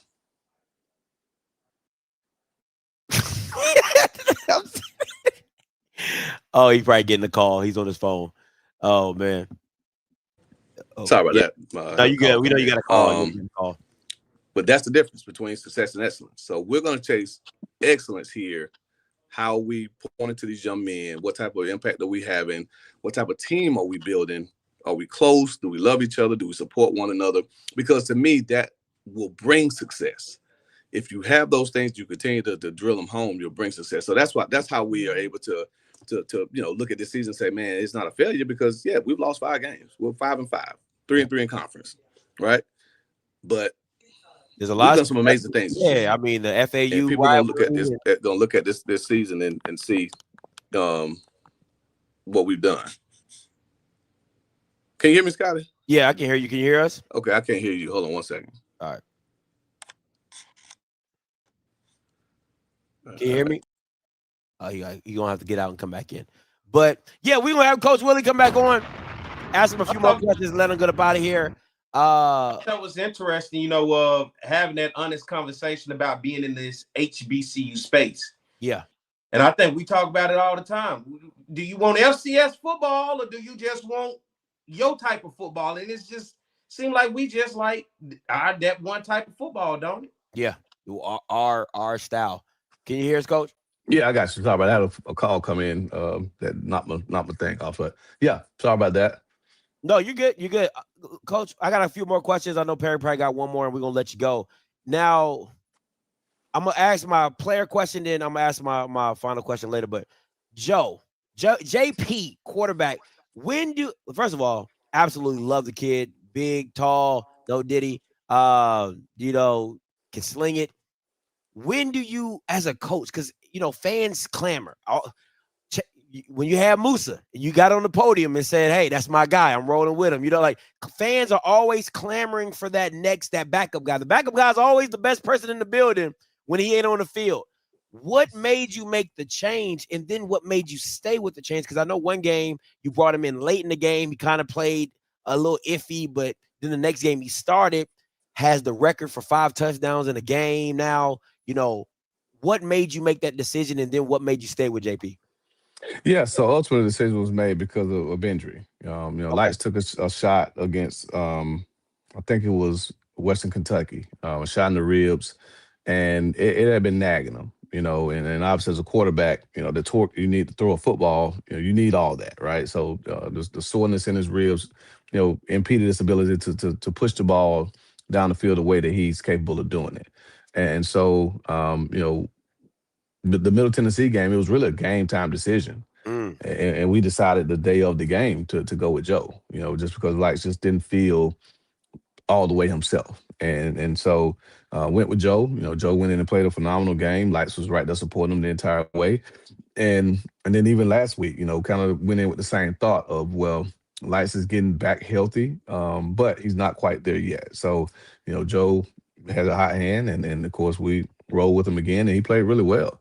And so, now it's just a matter of once Lights he's completely healthy, that's where a head coaching decision comes in. Yeah. Do you roll with the hot hand, the guy that's won 2 straight ball games and done some really good things, or do you roll with the incumbent, who went in as the conference preseason player of the year, who has played really well at times and who's maybe not at times. So, but it's a great luxury to have to have 2 quarterbacks that you have confidence in, that the players have confidence in. But no, I tip my hat to Joe. He's come in and done an amazing job. But I also tip my hat to Lights because he's been Joe's biggest supporter. And, when Joe broke the record for 5 touchdowns and I handed him the game ball, I mean, Lights was the loudest one in the locker room cheering. And that, to me, shows that this team is really becoming what I hope that they will become, which is a close group of individuals who care more about their brother's success and overall success than they do their own, So, but again, we'll make some decisions here in the next few days about who will start the game Saturday. As Lights continues to get healthier from his rib injury, and but Joe will be ready to answer the call if he gets it. For people out there that's watching, because a lot of people, like as you said, don't understand the world of athletics and what and how they say the sausage is made, right? The behind the scenes of the process. What is that jump from FCS to just group of 4 level difference look like with a program when you're talking about the resources that comes with a program? Because I'm sure it's different walking in, being a head coach at FAMU, now walking in, being a head coach at FIU. You have some more behind you to be able to sell to that 3-star athlete or that 2-star athlete that may have otherwise said, you know what, may not go to FAMU, but I go to FIU. What does that jump look like when you look at the resources and the recruiting from a group of 4 to FCS? Well, believe it or not, from a pure resource standpoint, the gap, and I've said this before, the gap is not FCS to FBS. The gap is Power 4 to everybody else. You look at our conference this year, Delaware, Missouri State, 2 teams that were FCS last year. Missouri State 7-3, 5-1 in conference. Delaware at one time was tied for first in conference. You look at James Madison, FCS to FBS, competitive year 1. Kennesaw State, only been FBS what, 2 years now, 3 years, something like that. Yeah, this will be the second year. Second year, tied for first in the conference. Oh, well, second in the conference right now behind Jacksonville State. Jacksonville State's only been FBS for a few years. Yeah. How many group of 5 teams have gone up to FBS and had that same meteoric jump? Not many. Because, again, the resources are just, that those levels are astronomical. I mean, it's unbelievable. And Duke's not a high resource institution relative to a Florida State, a Clemson, those places. So, but there was a distinct difference between Duke and FAMU. There's a distinct difference between Duke and FIU as far as the resources. So that's where I think people have the misconception. Again, it's not the letters. It's not FCS or FBS. It's not Division I. What it is, powerful autonomy conferences and everybody else. The decision making is made by the Power 4 conferences. The autonomy conferences, that's what they call them. People say Power 4 in the industry, it's autonomy. They are the autonomy 4. They make the decisions, and we just sit back and say, okay, what are we gonna do now? Y'all want to change the transfer portal window? Big 10, Big 10, ACC, SEC, Big 12. What do y'all want to do? Y'all want one portal window? Okay. Do you think Conference USA, Sunbelt, MEAC had any hearsay in how many transfer portal windows we have. They didn't. My AD jokes about it all the time. Like, I go to those conferences and I just sit there and I just listen.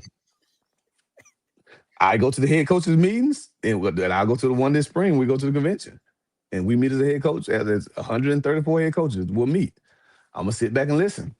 Well, y'all, okay, I'm gonna vote when they ask me to vote, but I'm not raising my hand, giving my suggestion as to what, because they don't care. I'm at FIU, I'm in Conference USA. Like, they are mad because they're still trying to get one group of 5 team in this thing. Like, the SEC trying to figure out how to get 6 in. It's like, no, y'all gonna take one of our spots to put an American Conference team in. Yeah. That it don't have to face the number 5 team and probably, call a spade, probably get run off the field. Yeah. Like, why are we even doing this? Like, why are we allowing y'all to still play in our sandbox? So that's the difference. It's not Division I FBS, and then, I tell people, those teams in the Missouri Valley, North Dakota State, South Dakota State, Montana State, please don't come to Conference USA.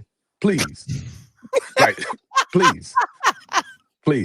Like, I want a chance to win a conference championship. Please don't come to Conference USA because it wouldn't be close. Like, we would not have a chance if South Dakota State or North Dakota State decided this year that they're going to make the jump and become a Division I FBS team, and they went to the Mountain West. They would probably win the Mountain West next year. Wow. Like they're that good. I mean, and then because again, they're flagship schools. Like, it's the university. If you have the University of, and what comes next is a state. Like, you are the flagship school in that state. Think about it. It's the University of North Dakota. Yo, I've never thought about it like that. Yeah, because that's how even like with Delaware. I told them, I said, man, y'all better watch out for Delaware. Like, this is the University of Delaware. They still had a president. Nobody with Delaware. Like, come on, man. They gonna be good. They gonna be good. It's a flagship school. Like, the money in that state goes to the University of Delaware, all of it. So the Delaware State is fighting to get the same crumbs that FAMU and Southern and everybody else is fighting to get, because all the money goes to the flagship school in the state. So the SEC, look at the SEC, University of Florida, of Georgia, of Tennessee, of South Carolina, Louisiana, really of Louisiana, they just call it Louisiana State, but of Louisiana, of Texas, of Arkansas, of Mississippi, like, they're flagship schools. The Big Ten, University of Michigan, of Indiana. Penn State is really the flagship school in that state. They just call it Penn State. Same thing. So again, these are the flagship schools. They got a long money. Yeah. More than we can ever fathom. And they're willing to put it into athletics. That's the difference. So the money that those schools are able to generate, how do you think somebody could pay a coach $50 million to not coach? $50 million. Go away. We no longer want you here. You were one game away, one drive away from playing for the chip last year.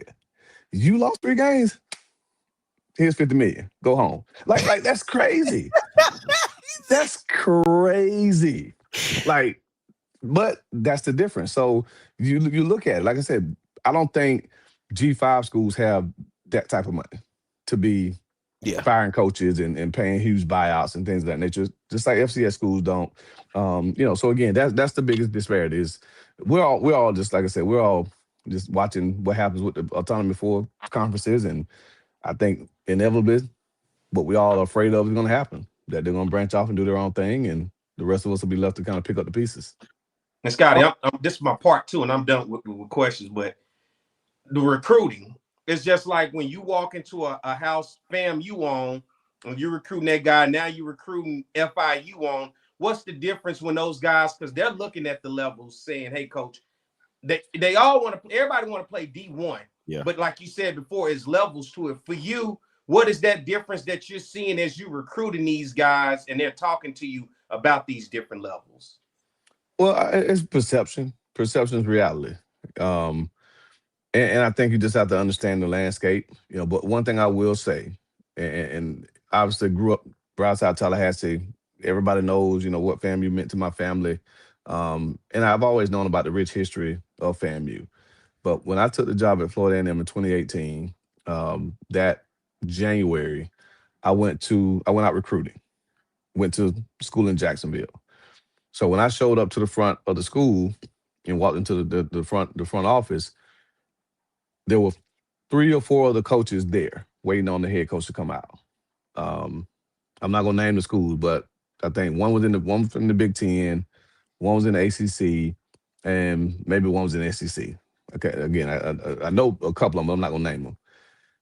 The head coach, when he came out from his office, walked straight through those 3 coaches and came straight to me and said, "Coach, I am so glad to see FAMU here in our school recruiting."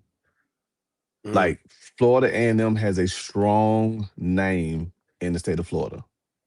Southern University has a strong name in Louisiana, in Texas. Grambling has a strong name in Louisiana, in California.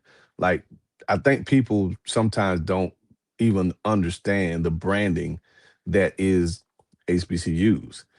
And that was my biggest thing when I was there. It's like, I love Scotty. Scotty does his job as well as anybody that I've seen in media. But let Scotty do Scotty. He needs to be the one saying how bad the football is in SWAC. Not a Pine Bluff fan. Not a FAMU fan. Yes, FAMU, we went to the Celebration Bowl a couple years ago. Yes, they had tremendous success. They aren't enjoying that level of success right now. And as a fan, you earn the right to voice your opinion about whether Coach is the right guy for the job. But do that in your private chats with your alumni, with the people that can make those decisions. Don't air your dirty laundry out for the world to see, because that creates a narrative that the school isn't good. And so when a kid who's playing high school football, who social media governs their life, wakes up first thing in the morning and opens his phone, what does he see? He sees FAMU getting thrown on the bus. He sees Southern getting thrown on the bus, Grambling, Alabama State, all these schools get thrown on the bus. There was a major fight in college football, 2 major fights in college football last weekend. We only heard about one. Yeah. One was LPS, 2 PWIs had a brawl, and 2 HBCUs had a brawl. How many made the news? Only one. And so what's the narrative? The narrative is that we don't know how to act at HBCU. Look at these bunch of you-know-whats. Yeah. Oh, kids fight. Like, it's hell, we had to get separated Saturday because in the 4th quarter, our team was to the hashes and their team was to the hashes. Yeah. And this is Liberty. These bunch of church guys. They go to mass. They go to church every day. But again, the narrative is that HBCUs are dysfunctional. HBCUs don't have any money. Yeah. HBCUs that don't support. It's a lie. It's a huge lie. FAMU spoiled me. I'm gonna call it spade a spade. FAMU spoiled me. I ain't seen a crowd like I saw at Bragg. Yes. Yeah, I've been looking at them. And guess what? Nobody in the conference has. I think the Jacksonville State game against Kennesaw last week, I think they had a great crowd. Yeah, that was because it's the 2 number 1 teams at the time. So yes, the ESPN hyped the game up and all that kind of stuff. But conference-wide, you ain't gonna see an atmosphere like you're gonna see this weekend. It's the Florida Classic, bro. Like, you know what you finna see in Orlando. It's the Florida Classic. You know what you about to see in 2 weeks with Southern Grambling. Yeah. You know what you saw at the Capital City Classic. Like, come on, man. Let's not forget that we make it happen at those institutions. We love our football. And so it's all about messaging. It's the narrative. So again, the difference ain't the resources. The difference even in recruiting.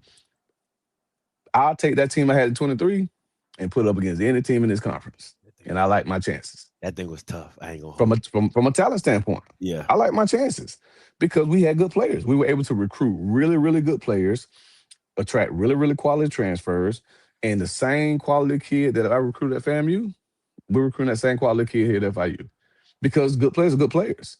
Right. And that's why you see teams like Indiana. Look what Indiana's doing. They're playing with the same guy they were winning with at James Madison. Yeah. Because good players are good players. It's not about stars. It's not about rankings. It's not about how much you make in NIL.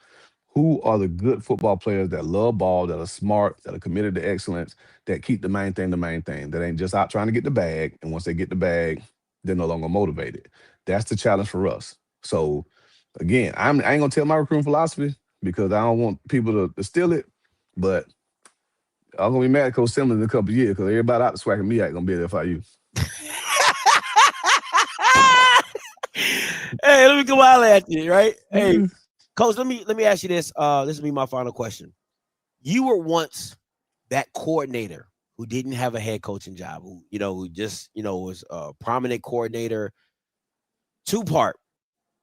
When you go into that interview, what is that interview like? And if you were the AD at one of these HBCUs, what are you looking for the next Willie Simmons, for the next Tremaine Jacksons, for the next KJ Blacks that have, what are some of those things that we as fans and just media members, we don't really know the nook and the cranny of knowing the craft. And when you kill an interview and you have a plan that you're like, hey, I can believe in this guy and I can roll with this guy. Yeah, I think, again, never been an athletic director, never had to make that decision. Obviously, I've had to make hiring decisions for assistants, but I think the biggest thing is that you look for head coach qualities. Like as an AD, you have to set the tone and the temperament and the philosophy of what you want your football program to look like. Mm-hmm. So based on that, what type of individual carries those qualities? If I'm an AD at Southern, I just use Southern because they're open. Okay, what's the history and tradition here? What does our fan base want? Like, what will they be happy with? I'll give you a quick story. One of my good buddies I played college ball with and coached with at Duke last year, coached at App State for I think 8, 9, 10 years, something like that. Okay, App State. If Manny Diaz interviewed at App State back, I can't remember when. It wasn't recently, but it was a few years back. Manny Diaz is a 4-down guy. Like, that's what he does. He plays 4 down, one of the greatest defensive minds out there. He wasn't going to get the App State job. You know why? Because App State plays 3 down. And everybody knows that App State plays 3 down. Their fans know that.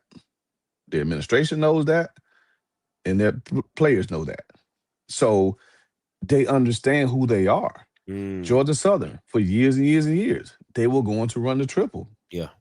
And they went outside of that and hired Chris Hatcher, a spread guy. Went totally against who they had been for decades. Didn't work out because this is who we are. So that's the AD's job. Who are we as a program, right? And once we know who we are, now let's go find somebody who has those characteristics. If we're going to be a smash mouth team, if our culture says that we're the toughest, most physical team in this conference and have been for years and years, I better go get a smash mouth, physical, hard-nosed guy. Doesn't have to necessarily be a head coach. Who's the coordinator out there running the ball the best? Right? Who puts together an offense that or defense guy? What defensive guy there is just you look at his team play and they are just nasty, crushing people. That's why I love Astor Robinson. Astor Robinson knew what he wanted.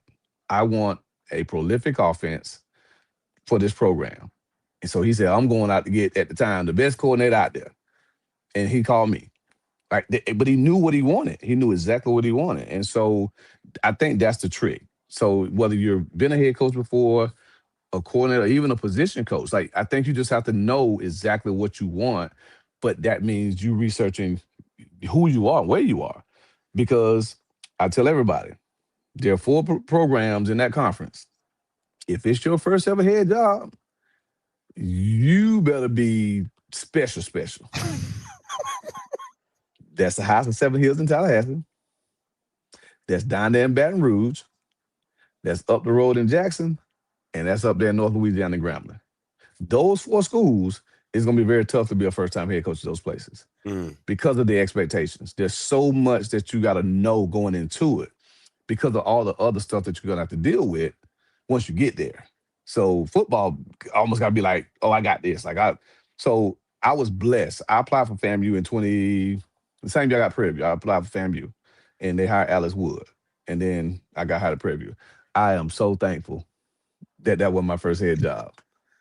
Because I literally was not prepared. Yeah. From a football perspective, yes, I knew enough football. Everything else I had to deal with, so I needed to go to Prairie View where Ashley Robinson had set a solid foundation. Fundraising, I didn't have to really do much of it because we just had certain things that other people didn't have. Yeah. And so it was 3 years of training for me. So that when I got the call to go to Tallahassee and I walked into a situation where the infrastructure wasn't where it needed to be, I was like, okay, I got the coaching part down. I know the assistant coaches I want to hire. I know what type of recruiting we want to do. Now let me go in and work on building this infrastructure. Let me go in and work on getting this fan base where it needs to be and the administration of what they need to do and all these things, because it takes that, right? So it's the same thing. Whoever Roman Banks decides to hire Southern probably needs to have the football side already down. And I'm not saying don't go hire a first-time head coach, but if he is a first-time head coach, boy, he better be the most dynamic play caller known to mankind. because there's just too much other stuff that you gotta put up with to be a head coach at one of the blue bloods. Now again, I'm not speaking for every other school, but I mean the blue bloods in that conference, and we all know who they are. You better be something special. And I think that's why the ones that have succeeded have been able to do that, and the ones who struggled, maybe that's why, because that was their first time, and they didn't know everything that was going to come with it. Yeah, and you didn't give them time. Like, for all intents and purposes, T. Gray never been a head coach. And you give him 1 year to figure this thing out at Southern? Like, you ain't figuring Southern out in 1 year. I promise you that. Like, you ain't even had a one-on-one with the big time crazy trash talking donor in 1 year. Like, you need some time to get your feet wet. But again, in this new climate, they really ain't give you time. So, but yeah, I think that's what you look for. You have to know who you are, know what you're looking, know what type of program you have, and go find somebody that fits that. And again, the experience factor, I think that's overrated. You just got to make sure that they carry the true qualities and essence of who you want to be as a program. I like that. We got 400,000 out there, Coach. Just saying, I got a couple guys that'll take it for 400. Oh, you 400, not for Willie Simmons. Huh? Oh no. That's 2 years. That's last year money. That's hey, 2 years. Like, 2 years. 2 years ago money. Quit playing with me. That's 2 years ago money. 2 years ago money. I'll take some powerful money. Is that the thing? When people have these conversations of these coordinators and these guys who have made it up to the next step, and it's like, man, hey, I'm eating different up here, though. And is that the thing about what seems to be hard to drag? I won't use the word drag, but to say, hey, come down and be our head coach. More problems, but at the end of the day, you saying, hey, as a position coach, look, this is what I'm making. I don't know if I really want to go back to that. Well, that's what I mean when I say the difference is not FBS to FCS. The difference is Power 4. Yeah. Power 4 position coaches make more than FCS head coaches.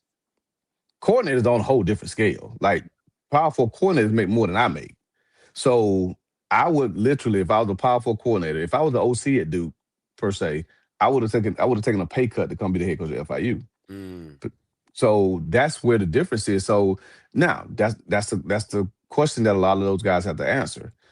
I'm making more money at Power 4 school as a position coach. Am I willing to take less money to go run my own program at a blue blood like Southern? That's a real conversation that a lot of people have to have. Like a true, real conversation, because you're going to make less money. You're going to have way more stress. You're going to have way less resources. You got to put a lot more things together, and you're not going to be compensated the same. So it's like you just have to decide where you are in your career. If I want to be a head coach, this is the chance. And again, that's the dilemma that a lot of ADs have, because your pool is, even at a place like Southern, you said we got 400 to pay. Okay, well, let's do the simple math. What's your pool? You pretty much, Power 4 is almost out the window. Yeah. Position coach up, unless you're going to get one from a low-level Power 4, and they're making $375, $350. So you ain't giving them a big jump. You're going to give them a little bit. So, and that guy's probably 30 years old, like just start really coaching. So he ain't really got the resume that's going to excite somebody to say, oh, you hired this 31-year-old wide receiver coach from a 4-8 Power 4 school because he's willing to take a $25,000 raise to go be a head coach. So you're not going to excite anybody that way. So Power 4 coach is almost out the window, unless you find that old head that's made his money that just wants to be a head coach. So that pool's done. Well, then let's look at group of 5 position coaches. Well, how many of those guys have the resume to go be a head coach at a Southern, a FAMU, a Jackson, or Grambling? Not many. So coordinator-wise, you probably can maybe compete with some coordinators at the G5 level. I don't know if every coordinator in Conference USA, probably a quarter of them probably make 400. So yeah, there's a pool, but you're gonna be pulling from the Sun Belt, Conference USA, the MEAC. Yeah. So again, same thing. What names in those conferences are going to excite the Southern fan base? So now you're looking at other FCS head coaches or Division II head coaches that have been extremely successful, or coordinators and things of that nature. So again, it is to the Southern fan, to the FAMU fan, to the Jackson fan, $400K is a lot of money, and it is. In many senses, it is, but not to a coach that's making $650. a lot of money to a coach already making $500,000. So that's the dilemma for an AD now. So again, that's why I love what South Carolina State. I love what South Carolina State did. Like they said, okay, who's the hottest Division II coach out there right now? Who's kicking butt at Division II? It was Chennis Berry. Chennis Berry went undefeated at Benedict 2 years in a row during the regular season.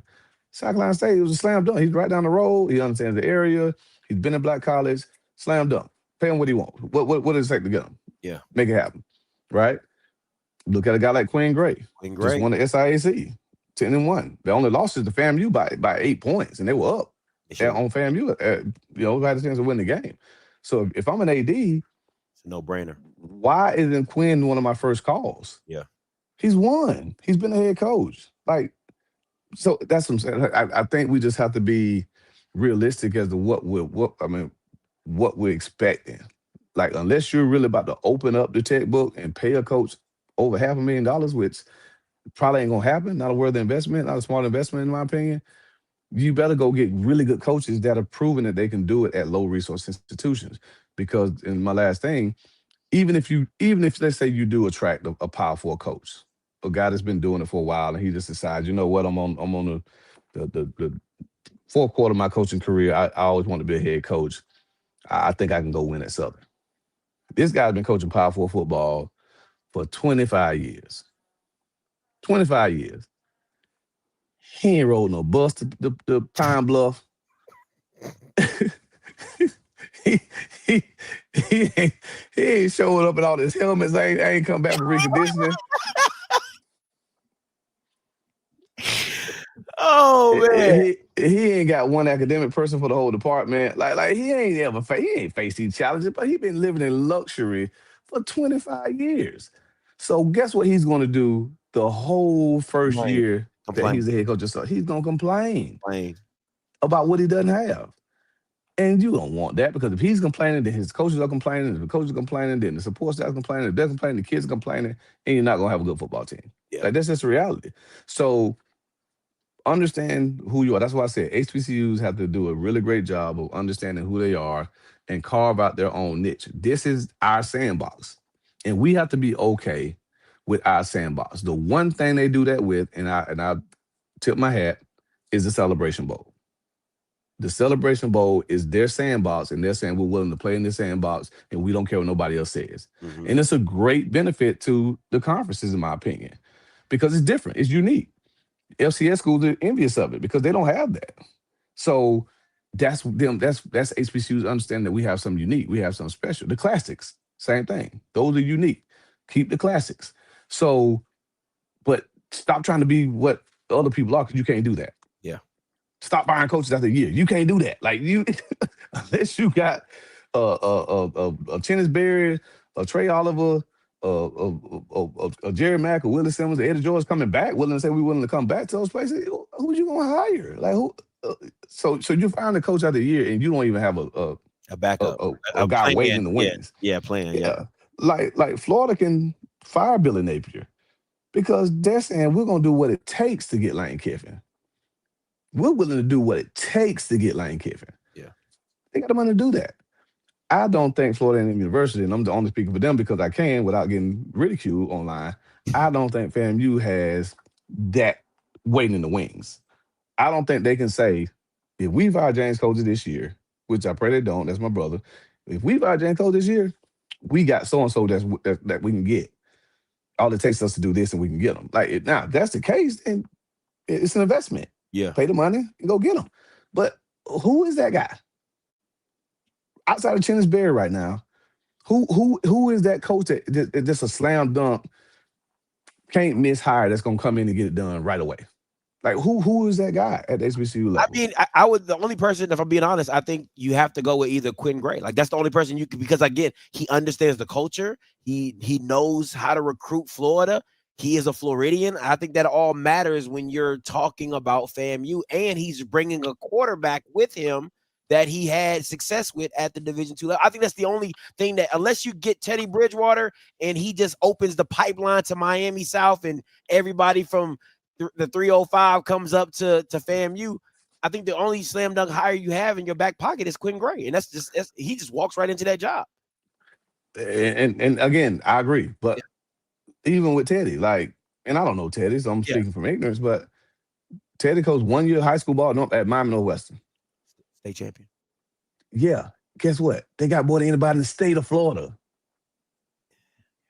They got the winningest program outside of St. Thomas Aquinas in the state of Florida. They gonna probably win it again this year. He ain't coaching them.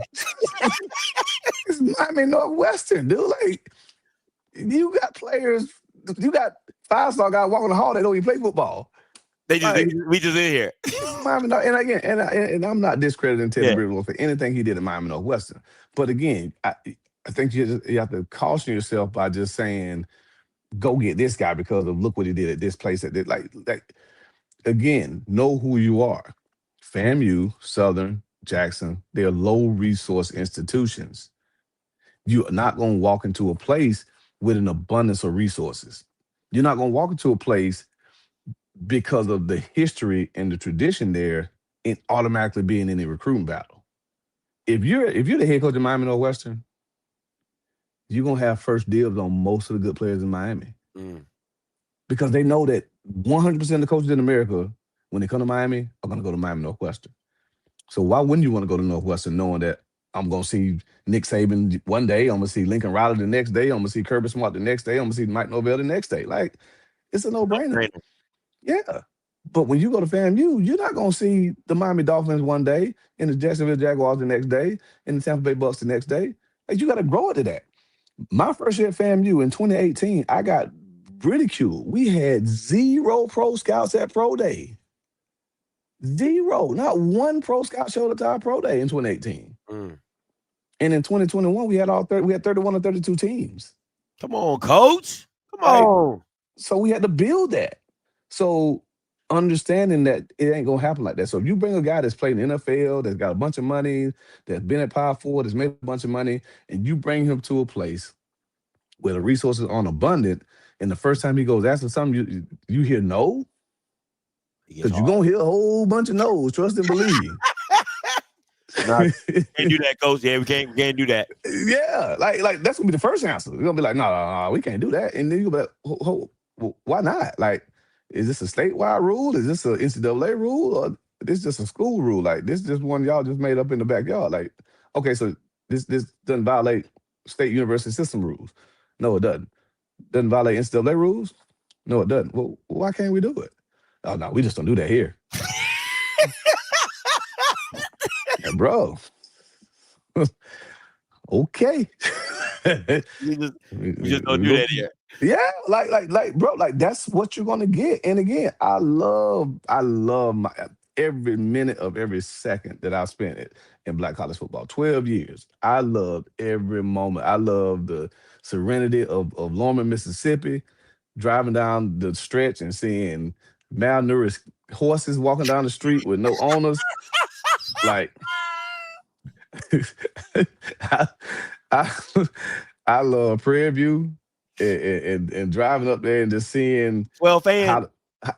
Ain't that you said that I did. I'm gonna let you and Trey Jackson have that one. Tremaine Jackson had that one. But I love my time at Prairie View, just being able to see a school that's in a system where they made stuff happen, like building a new stadium, building a new soccer field, they made stuff happen at that place. And that was amazing for me to see because I didn't know that it could be done that way. So it really opened my eyes to the potential of schools when they really have a leader. And Dr. George Wright was that visionary leader that really made things happen. And he was one of the first presidents that I saw that really supported. I saw the horse real cage. I was like, this ain't good. But Dr. Wright supported sports, football particularly. Like he said it publicly. And then I enjoyed my 6 years at FAMU, being home and rebuilding that program and, taking it to the prominence that we made. Like again, I have zero regrets. But I caution everyone that aspires to coach at those places. You better have the patience of Job. Like you got to have thick skin and you got to be patient and you can't be quick to anger because if you do, like you need that financial aid liaison. Like you need that director of admissions. So I know you're mad that I'm still a little salty in 2021. I love Rashawn. Rashawn McKay is my dude. Like I love Rashawn McKay. Rashawn McKay was not supposed to be starting quarterback in 2021. We had a transfer quarterback. Oladukin. I ain't calling the name. We had a transfer quarterback. You didn't say it, I said it, okay? That was committed to us, that was meeting with us during COVID virtually, that was locked in, that was going to be our starting quarterback that year. We couldn't get that kid in school because he had a 2.97 GPA coming from another pretty good academic institution because he had to have a 3.0. He had a 2.97. That kid left us, went to another FCS program, and played for a national a semifinal championship. And it's still in the NFL to this day. But that's the thing. Like, I got a hard no on something that, and I had to figure it out. Like, and that's okay, what makes so you great, though, because that's what makes me patient. That's what makes me patient because I said I could blow up, I could throw the administration on the bus, I can go on social media, I can leak it to the people that I know. I can leak it to Scotty. Because I know if I just text Scott and say, man, can you believe they did this? It's over with. He ain't gonna give up his source, but he gonna tell that we just let a kid who is a future pro not get in school because of an admission snafu. That ain't happening in Alabama. That kid getting in school ASAP. Somebody making a call saying, okay, we ain't asked a kid with a 2.17 to get in school and need a 3.0. He got a 2.97. And ain't getting to school. And so that was the difference. So again, I told my brother Ed when Ed Reed called me about the Bethune job, I said, Ed. Ed called you? What'd you say, Ed? I talked to him. Hey. I talked to him. I said, Watch Ed, yourself. I told him the same. I said, Ed, you got to have the patience of Job, big dog. You can't publicly call him out. You can't go in there yelling at the administration. We're different, bro. Like John Eason, I love him to death, and I ain't got nothing to do tonight. I'm staying here as long as y'all have me on here. But John Eason, my AD, he would always say, my people. Like, we are different. Like, we are special. I love my black people, but we are special because we're just different, and especially in higher ed. Yeah. Because I played at a PWI, I've coached at PWIs, I'm at a PWI now. We're just different in how we approach our roles at HBCUs versus PWIs, what reverence looks like. Like every place here that I've been, when they introduce themselves here, they introduce themselves by first name basis. Like, I'm not allowed to call my boss AD Carr. I have to call him Scott.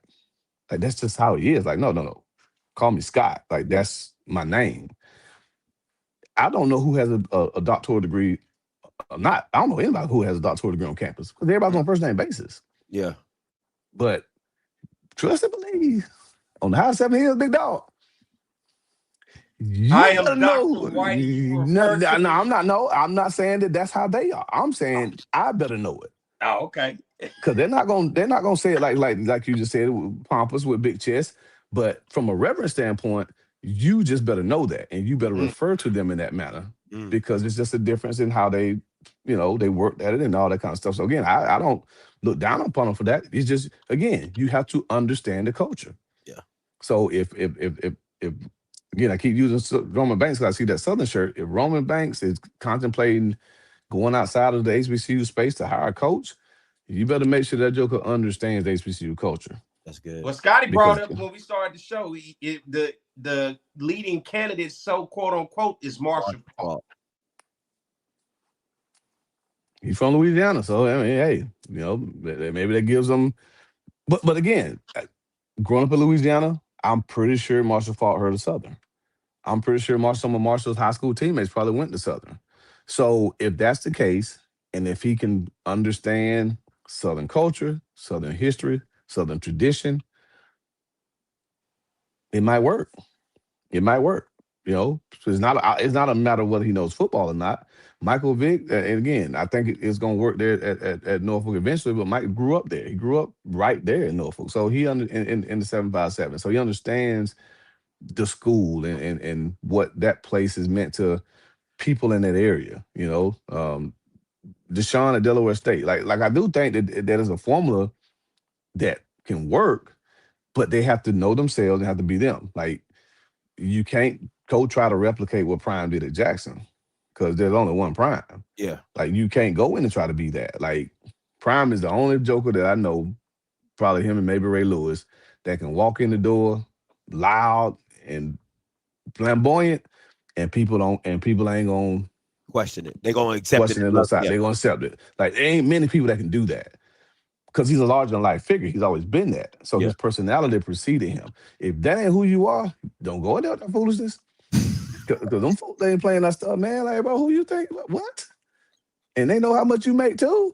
And they've been working that job for 25 years and got a 3% raise every 5 years. And you finna come down making what, 400? 400? Boy, please. I wish you would come talking to me crazy. I'm gonna show you. I can show you, but I can tell you. I can show you, but I can tell you. I'll tell you, bro. You better walk in there with some humility and some institutional knowledge. And again, all the things that I did at FAMU, I think that was the one thing I did. I walked in full of humility. I paid reverence to Billy Joe, to Joe Taylor, to Rudy Hubbard, to Jake Gaither. Like, I paid reverence to those people because I knew they laid the foundation. And if you're a FAMU fan, you know those guys. You know those people. Like, you know them. If you grew up in the 60s, that's who you revered. Like, that's just who FAMU football was at the time. And so you better know him. You better know who George Foster, you better know who Dr. Foster is. As a football coach, you better know who Dr. Foster is, the band director. Like, you better know who Sybil Mobley is, who started the School of Business. Like, you better know these people if you're going to go to FAM, because if you don't, you ain't one of us.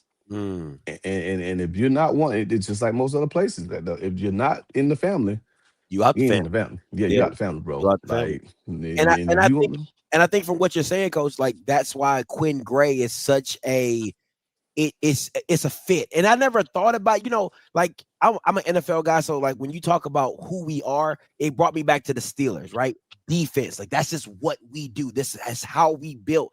I never looked at that as a college system. I always looked at it like we do this and we do that. But when I think about FAMU and what they were, people talk about the Rack Boys and the speed, and it doesn't matter who I talk to from the MEAC, they always said, put your track shoes on because they're going to run you up and down the field. That's just what they are. So it's funny that you bring that up, and how these programs have their identities that people don't really want to tap back into because they feel like, I'm above that, or I don't have to go down that route. But if that's what brought you success, and people can see and people can think about, hey, let's go back to that. Because I've said I would love to see a triple option in the SWAC. I think it would really do well if somebody who ran it right could really instrument it in the right way. But I want to throw this to you.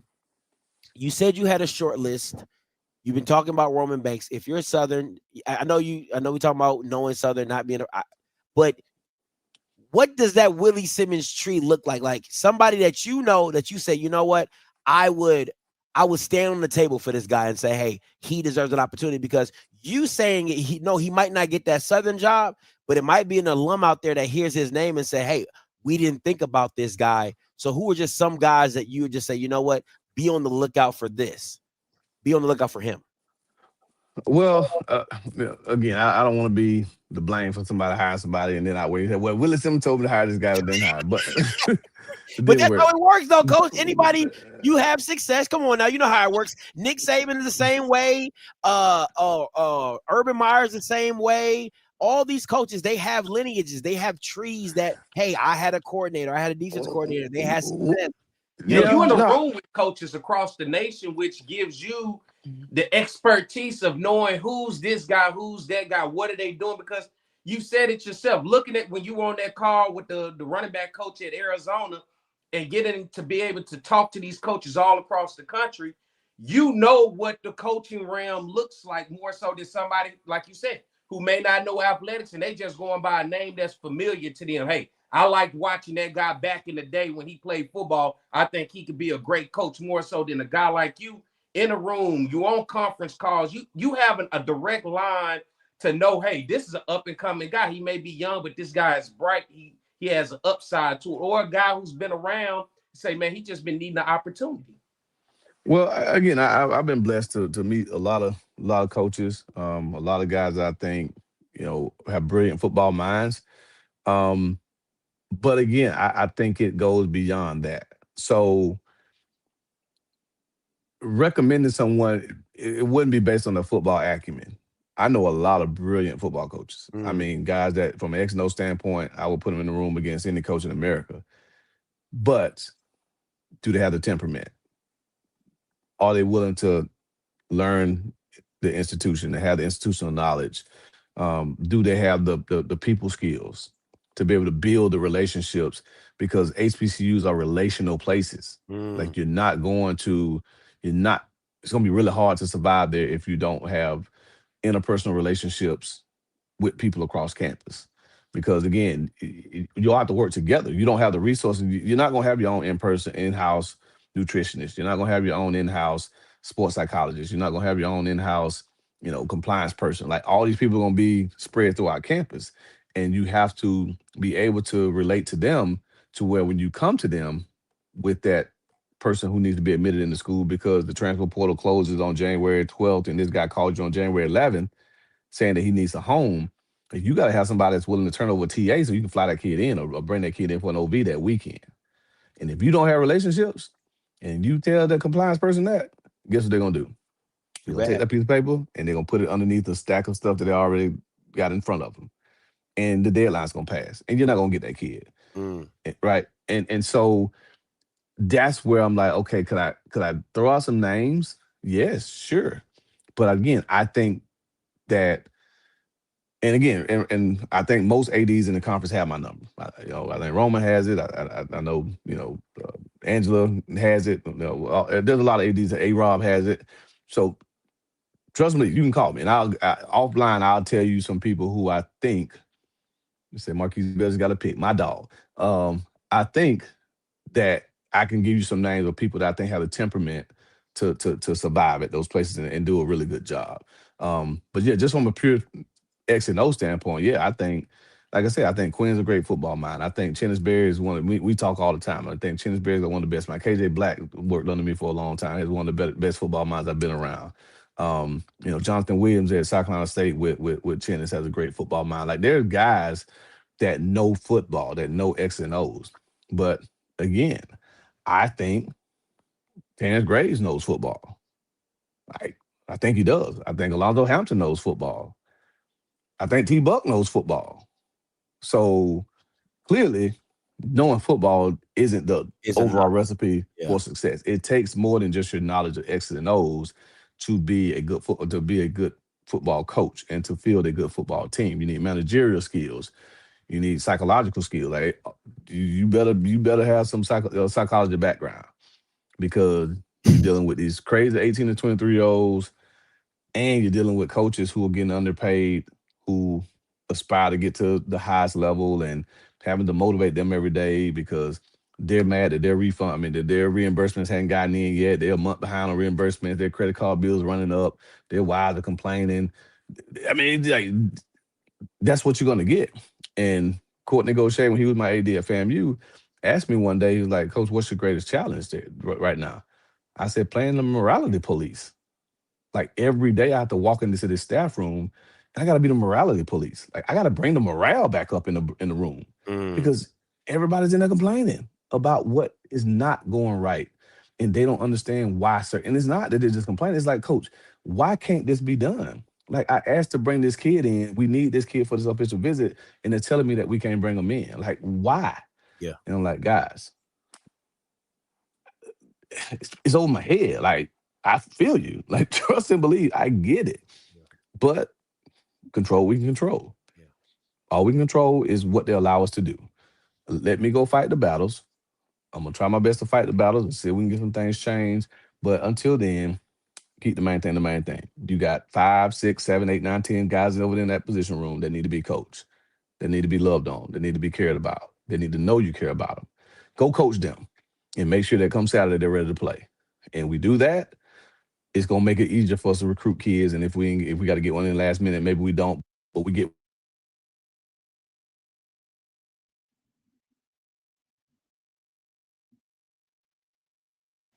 Hey, that's one of them ADs that called him right quick, Scott.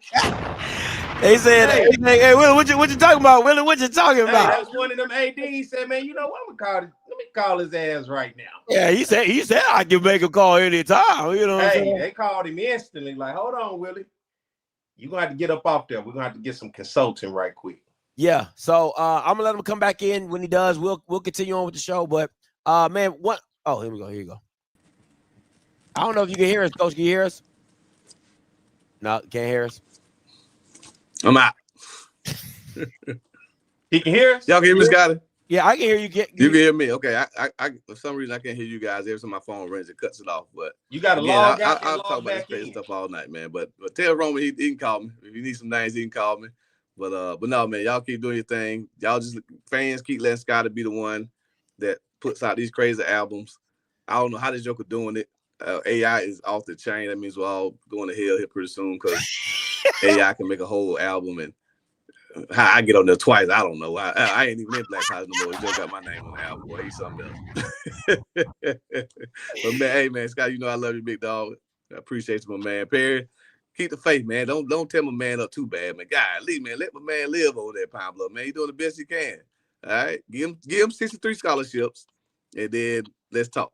Okay, until he gets 63 scholarships, y'all let him do the best he can with what he's doing. But give me a call, Scotty, man. We're gonna get ready to try to win this 6th game this week, get us to a bowl game, man. But I always look forward to getting on the show and can't wait to talk again. All right, appreciate you, Coach. All right. Man, listen, that was Willie Simmons. Listen, let me tell you, I got talking about letting Hampton. I ain't on that train. I ain't on the Hampton 6 more years. But it was so much truth. Dog, truth to power. A lot of truth to power. Let me just say this. I had over, let me see, 1, 2, 3. I had 6 coaches in HBCU text me, and they all was like, yo, Willie Simmons preaching. Like all of them text me and said Willie Simmons is preaching. So listen, a lot of great gems in that, man. I can't thank Willie Simmons enough for coming on, man. I really appreciate it. When I told Perry that he was coming on, he was like, "Oh, we talking FIU?" I said, "No, we just shooting the breeze with Willie." That's I'm like, I watched one FIU game this year. It was against Kennesaw State. I had to watch Jerry Mack versus Willie Simmons. Boy, hey, that was a hell of a game. It was. And other than that, I haven't really had a chance to see FIU. So that's why I was at like, is this going in that direction? But man, just the knowledge, the information, the insight. It is refreshing to be able to hear it from somebody who was successful on this level and had an opportunity to move up away from this level, then to look back and not look down on this level, but to say, I'm thankful for it. But although I'm thankful, there is a reality that comes with this. And not everybody can handle it the way that I was able to handle it, to find success and to be able to take it to the next level. So to break it down in those layers the way that he did is eye-opening, especially because a lot of people just simply don't understand athletics. They simply don't understand a football program. They simply understand scores, wins, and losses, and they love to talk recruiting. But to hear what he and how he broke that down without giving away everything, to make it seem like it's a horrible decision, but at the same time saying, man, there's a reality that comes with this. And not everybody can handle this reality. So you throw this name and that name and this name, don't mean they can handle it. Don't mean. And all I thought about was Ed Reed the whole time, just like, dang. And it's funny that the conversation that he had with Ed ended up being his Achilles heel at Bethune and understanding what you can and cannot do. And it's, again, it's no different than HBCUs are just a microcosm of Black life, right? Like when you walk in, every Black person on this thing knows if you walk into any Black person's home, what do you have to do, Perry? What, take your shoes off? You got to speak. You got to take your hat off. Oh, in my house, the first thing, as soon as you come through my door, you got to take your shoes off. But you do got to say, hey, good morning. How y'all doing? Speak. You got to. You don't just walk in. Even I'm like that to this day. I wish my would don't say good morning. Hey, how you doing? Somebody just say, hey, y'all got this. How you doing? Good morning. Good afternoon. How you right? You got to speak. Those are just small, but again, HBCUs are just microcosms of what we are as people. There's a lot of unwritten rules in Black culture, right? Like, if your wife has never made a dish, she ain't cooking for Thanksgiving. I ain't gotta tell her that. You gotta earn that spot.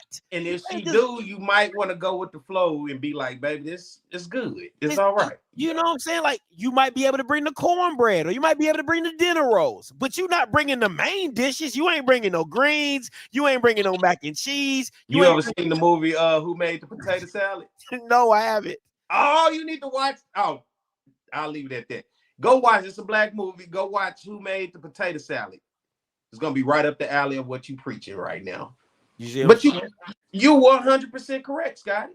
Just unwritten rules of Black culture that, again, HBCUs embody, because we are what? HBCUs are Black people. So what? It's just part of the whole microcosm of what Black culture is, and you have to understand it, and you got to move in it in a certain way. But one thing I'm saying, we'll move on and we'll skip over some stuff because we don't need to talk about all this stuff because some of the games were bad last week. Let's just keep it a buck. But my biggest thing was the identity. That I never really thought about it like that. That a lot of PWIs believe in what they are is what they are, and they'll find a coach to fit what they believe they are. Now, Perry, I would ask you, in your opinion, because for me, I think Quinn Gray is a perfect fit for FAMU. He's a former quarterback. He wants to throw the ball. FAMU is a spread, throw it around the yard. You should never bring a coach in for FAMU that wants to run I formation. It ain't gonna work.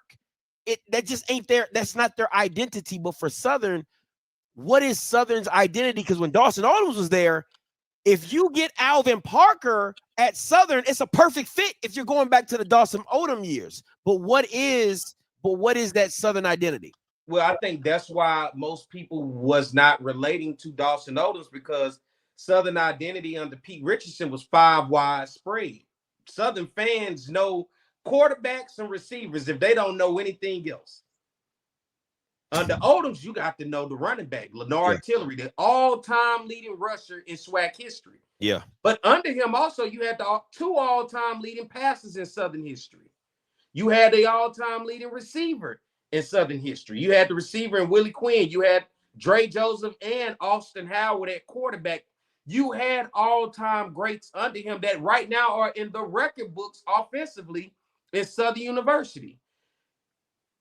I'm still trying to understand what that identity is, because it's like no matter who's the coach at North Dakota State, you know what North Dakota State what they're going to run. And I think, but going back to that, P, I think the coaches are okay with just following that identity. When it comes to our coaches, I'll just say our coaches, everybody wants to do it their way. And that's what hurt me, like even with Jason Rollins and Zach Grassi as the offensive coordinator. You had a recipe for success in the spring that literally you were 1 game away. And if Skelton and in that game against UAPB doesn't get high-head, Southern wins the championship that spring. Yeah. You damn sure go play for one. That was a recipe. You were ranked damn near in the top 25 FCS in that short spring. Then what do? You come in the fall and you go against the grain against everything. You literally changed the recipe for absolutely no reason. And that was what I liked about what Willie said. He had this guy that was going to come in. He said McCray was not going to be the starter. Yeah. But when he had to be the starter, we made it work for him, simply for him. Yeah. Southern's identity is like Rollins and Grassi went away from it. Then Dooley came and just completely erased it. And it's like, why do you change the recipe for success that's already, let me take away success. Let me say excellence. Excellence. I listened to Willie Simmons really well. Why do you take away the recipe for excellence to go against the grain and that excellence beat you? But you want to do it your way. I think a lot of times that's what's wrong with us as people, because we want so much recognition to say we did it my way instead of just saying, hey, we did it the way that it was supposed to be done. Yeah. Southern has no identity. I've been literally on the Jaguar Journal. I've been yelling this all season. I don't know who we are offensively. I don't even know who we are defensively. I don't know who we are on special teams. We don't have an identity. But what we do have is a tradition. What we do have is a history that when you buy into that history, you don't come to Southern and not hear Pete Richardson. You don't come to Southern and not hear A.W. Mumford. Those are the two winningest coach in Southern history. And you know who number 3? Dawson Odoms. Dawson Odoms. But they'll act like Dawson don't exist because he only won one ship. But much respect, because Dawson had to deal with everything he talked about. APR issues, getting guys off the bus before a game. Yeah. We dealt with that in Alcorn in 2014 and still went and played for a SWAC championship. No spring practice for 3-4 years. Do people realize what your program would be if you didn't have a chance to develop and practice with your football team the entire spring, nor work them out? No, the transfer was almost obsolete. We had to build a walk-on program. Walk-on. And you couldn't go out and get the best talent. You had to go get the guy with the best GPA that could play some football, and you had to develop him up. Yet in that time, you got the all-time leading passer, receiver in Southern history, and the SWAC all-time leading rusher. Considering you had your hands, feet, and duct tape across your mouth and still found a way to win. Yeah, that's tough. That's what I like what Willie was saying. And I think for Southern fans, going to what Willie said, thought it was easy because you didn't understand behind the scenes. You just said, go out there, shut up, and win games, not realizing how hard this is to win without all of these extra things that we need to actually win. Because any other program, you don't win a game. You don't. That's almost like the death penalty. You go winners, but to be in a championship contention, while everybody else had full allotment of scholarships, full practice, could take transfers, could do all of these things. So for me, when you look at that identity, Odoms just created a culture. And that culture was a locker room that governed itself. And that's a program. I don't think we got that once Odoms left of a culture of a program. And one thing I want to ask Willie, how does this in and out rotation revolving door of transfers coming in, and how do you keep a culture with that? Because as we said, and we've seen, coaches are getting away from the high school kid, and that's why we can't play that game in the SWAC. Yeah. You can't survive in the transfer portal. You can get some guys at the portal, but you got to keep alive your high school guys because that's the developmental side. And this question to you, when you talk about identity, do you think coaches have gotten lazy with development? Yeah, because you try to do plug and play from the portal, right? Like instead of getting high school kids and develop them up into your program, you try to do plug and play through the transfer portal. And sometimes it works, sometimes it doesn't, right? But again, I think what a lot of coaches are getting to is that they don't want to develop a guy for 2 years and then see him go off.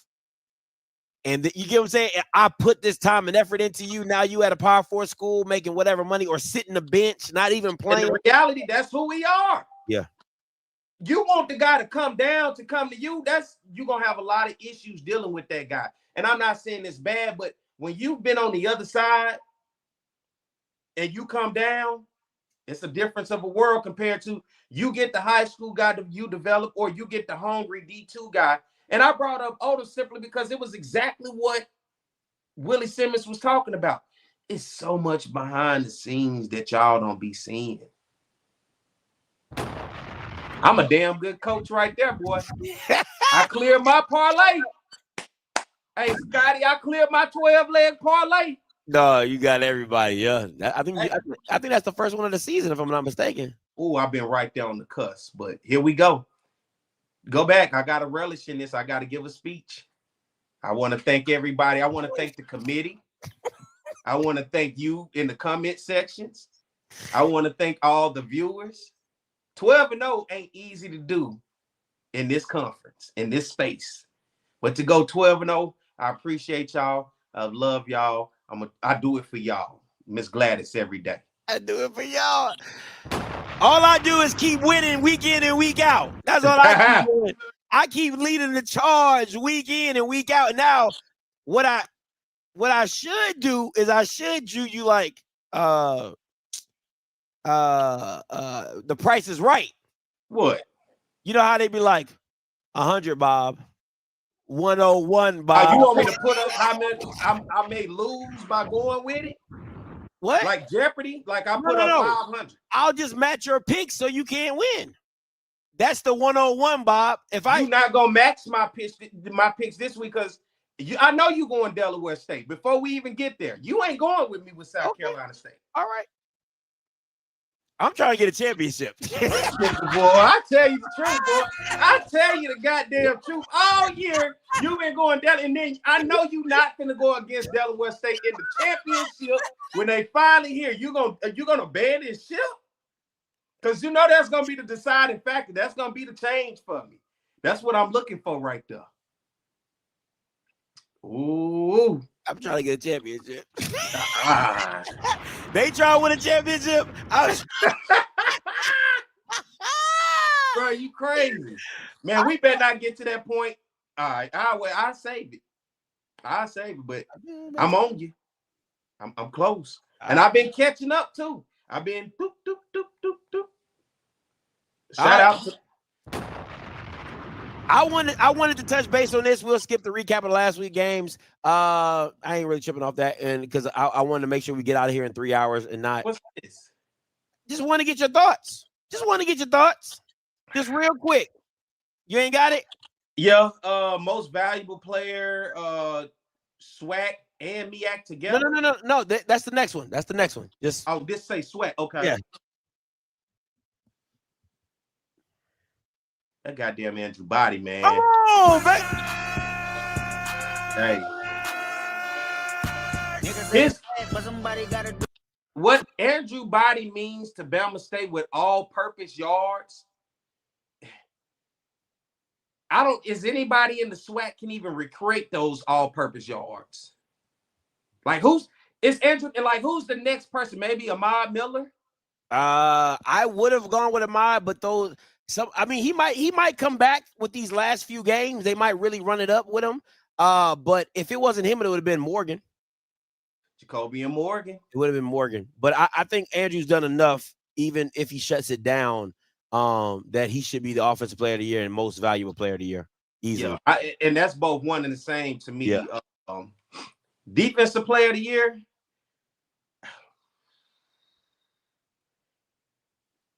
I don't really know.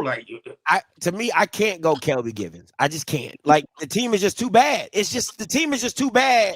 I don't care. It's either Quincy Ivory or Warren Robinson from Grambling. And if I'm going with one or the other, I'm going with Quincy Ivory. I'm going with my guy. Ivory is a man amongst boys, and he nasty with it out there. I would definitely say Quincy Ivory. Yeah, I have to go Quincy Ivory. Coach of the year. It's a 3-team. It's 3 guys. I got to give it to Tremaine. I don't think it's any. Everybody had the expectation for Jackson. I think you can slide Eddie Robb in there, but Robb beat Jackson, he should have the coach of the year. Agreed. If he beat Jackson, but Tremaine Jackson himself, he got to get it. It got to be Tremaine. I mean, but the SWAC, they give it to whoever win the goddamn championship. So that's usually how it works. Yeah. So, but just the body of work, considering there's really no true standouts on Prairie View. There's good team football. And I like Prairie View. So I'm going with you, Tremaine Jackson, coach of the year. Listen, I'm taking the NBA approach. I'm not giving an MVP trophy to Alabama on the worst team, and I ain't doing it. That don't even make sense. Because how effective are you really? Like, I'm sorry. Like, it's not his fault. But at the end of the day, I'm not going to give the most valuable play. The defensive player of the year is on the worst team in the conference. I'm not doing that. Not hell to the no. Well, now if you eating and all I do is hear your name every week, like when they look at the film, they say, "Man, we don't see nobody but Kelby Givens." But it would have to be, he would have to have like 20 sacks, like something. Yeah. It's just have to be something outrageous to where you couldn't deny it. But it's not. He's not all world this year. Yeah, it's not like that. So to me, it's not even close. I'm not even looking in that direction. It would have to be Warren Robinson from Grambling because they had the big win against Jackson, which he was a part of. And then you got to go Quincy Ivory for his impact at Jackson. So no, it's man, Kelby. I don't give a damn if Kelby Givens leads in every statistical stat. Defense, I'm not giving it to him. You're on the worst team. And when you're getting people putting up 40 and 30 points and getting multiple possessions, you just get multiple opportunities to do what you've been doing. Says defensive player of the year. So if he's balling, you give it to a baller, certified. No matter his team is. If you stand out there every time, and it seems like there's nobody on the team but you. Even if your team's sorry, I do gotta go with you though. No, but I'm not. Kelby Givens doing this thing. I'm not. As much as I've seen Southern, he's not standing out to me on the field to that point. It's like I don't even know if I'm saying this right, because I'm trying to say it in the sense I got a lot of respect for the kid, and I think he's a hell of a football player, but that impact player, that star who he is, who coming into the season, there's some games Kelby Givens just disappears. Let me explain. Let me explain to y'all how this works. Kelby Givens could have 12 sacks, a sack per game, and it could come in the first quarter, and he can never do anything ever again. And you're telling me, like, see, that's the stuff about defensive ends. You got to be very mindful because it's not always a statistical thing. It's like the impact on the game. Forcing turnovers. How are you impacting? Yeah, how are you impacting the game? And it just, again, I just can't. I just can't. I just can't. I'm sorry. I just can't. Quincy Ivory impact some games this year. Big time. That A&M game, that Alabama State game when he came up with the interception. He literally was an impact that affected to flip the game in the favor for Jackson State. Thank you, Zach. Thank you. Appreciate it. Disappointing team has to be Southern. Oh my God. Has to be Southern. This is the worst team in Southern's history. Has to be them. And surprise team, I don't think I'm not going with PV because I didn't think they would be a surprise because I said they were going to win the West. I gave them 10 wins. Perry was like, 10 wins. So I was high on Prairie View. Do me like that. Don't do me like that. That's what you said. You said 10 wins? I got the video if you want me to play it. Play it. You have to prove 10 wins. That's now you don't gotta play it. That's a lot of goddamn wins. I'm sure I did say that. 10 wins. That's exactly what you said. Just like that, in the same tone. I said 10 wins, and I was like, yeah, that is kind of high. I said, maybe 9. And I came down to 9. Got this video already prepped and loaded? Yeah. Oh my God. Yeah, it was already on my phone. I had to load it to my play it then. Shit, since you want to do me like that. Do me any kind of way. Go ahead. Let me get this video queued up for my boy. So you say surprise team is PV? No, Grambling. Oh, I gave him 10. No, I gave him 10.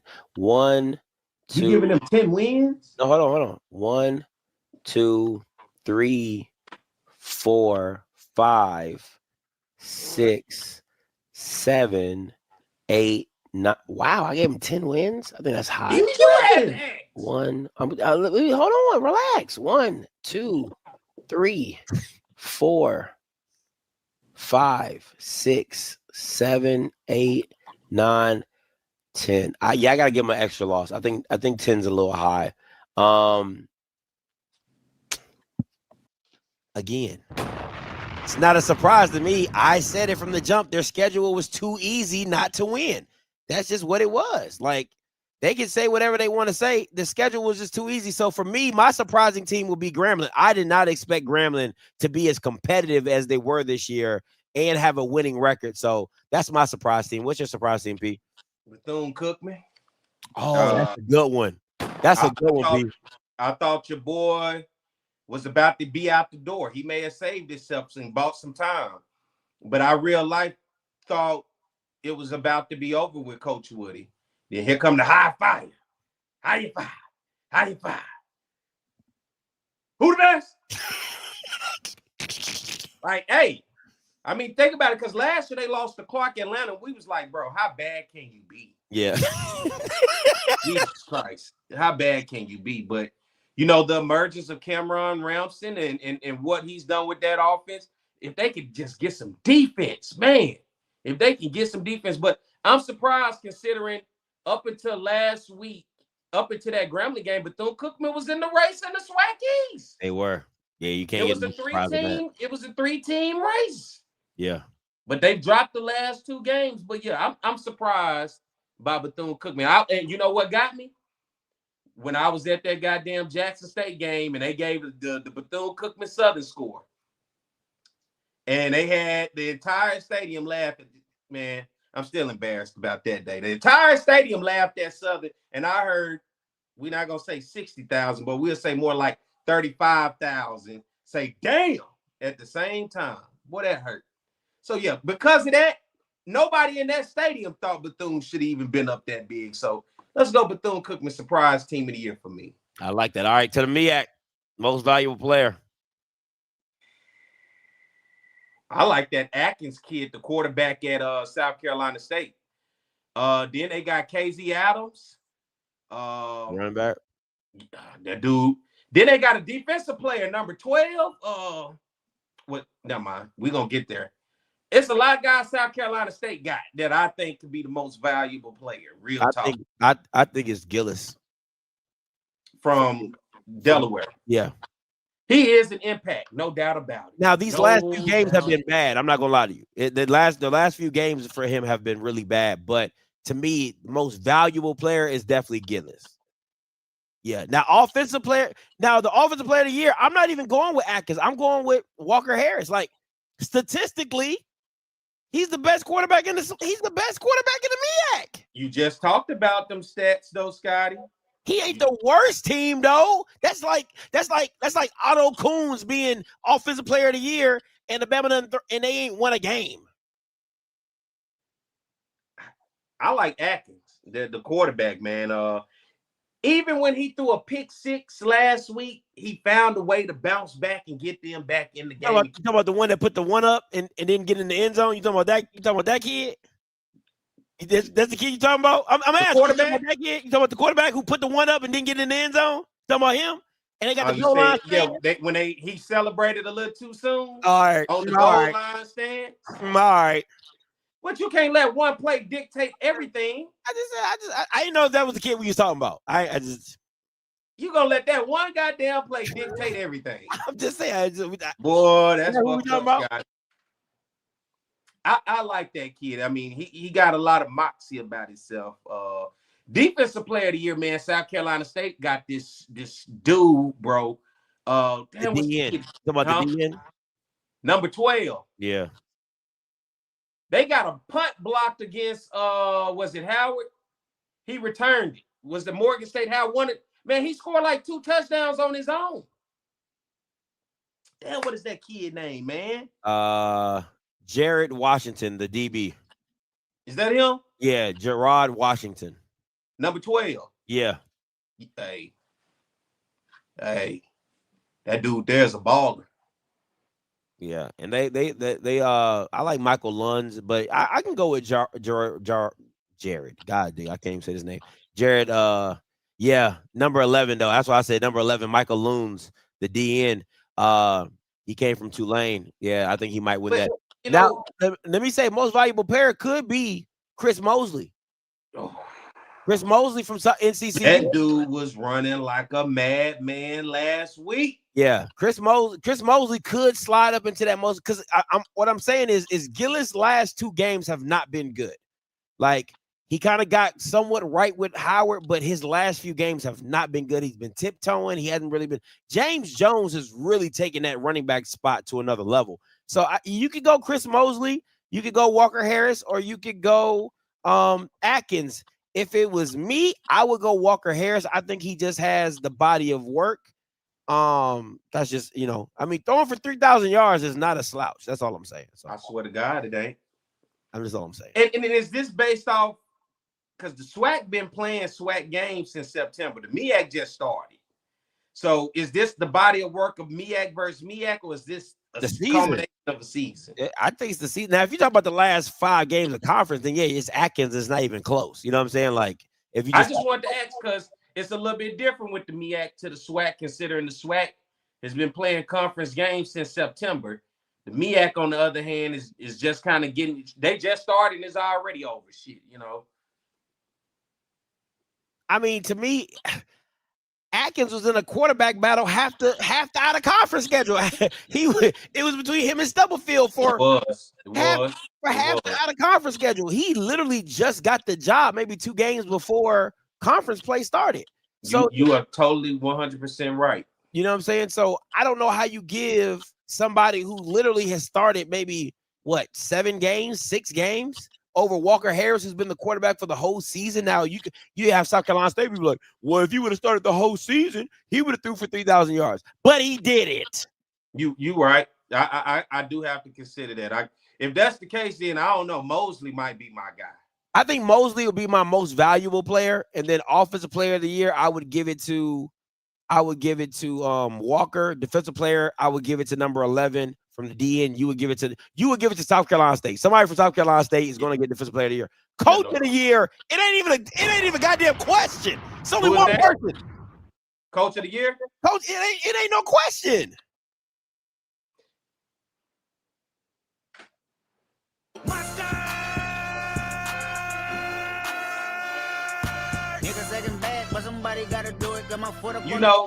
This is a tough spot because I will say this, Scotty.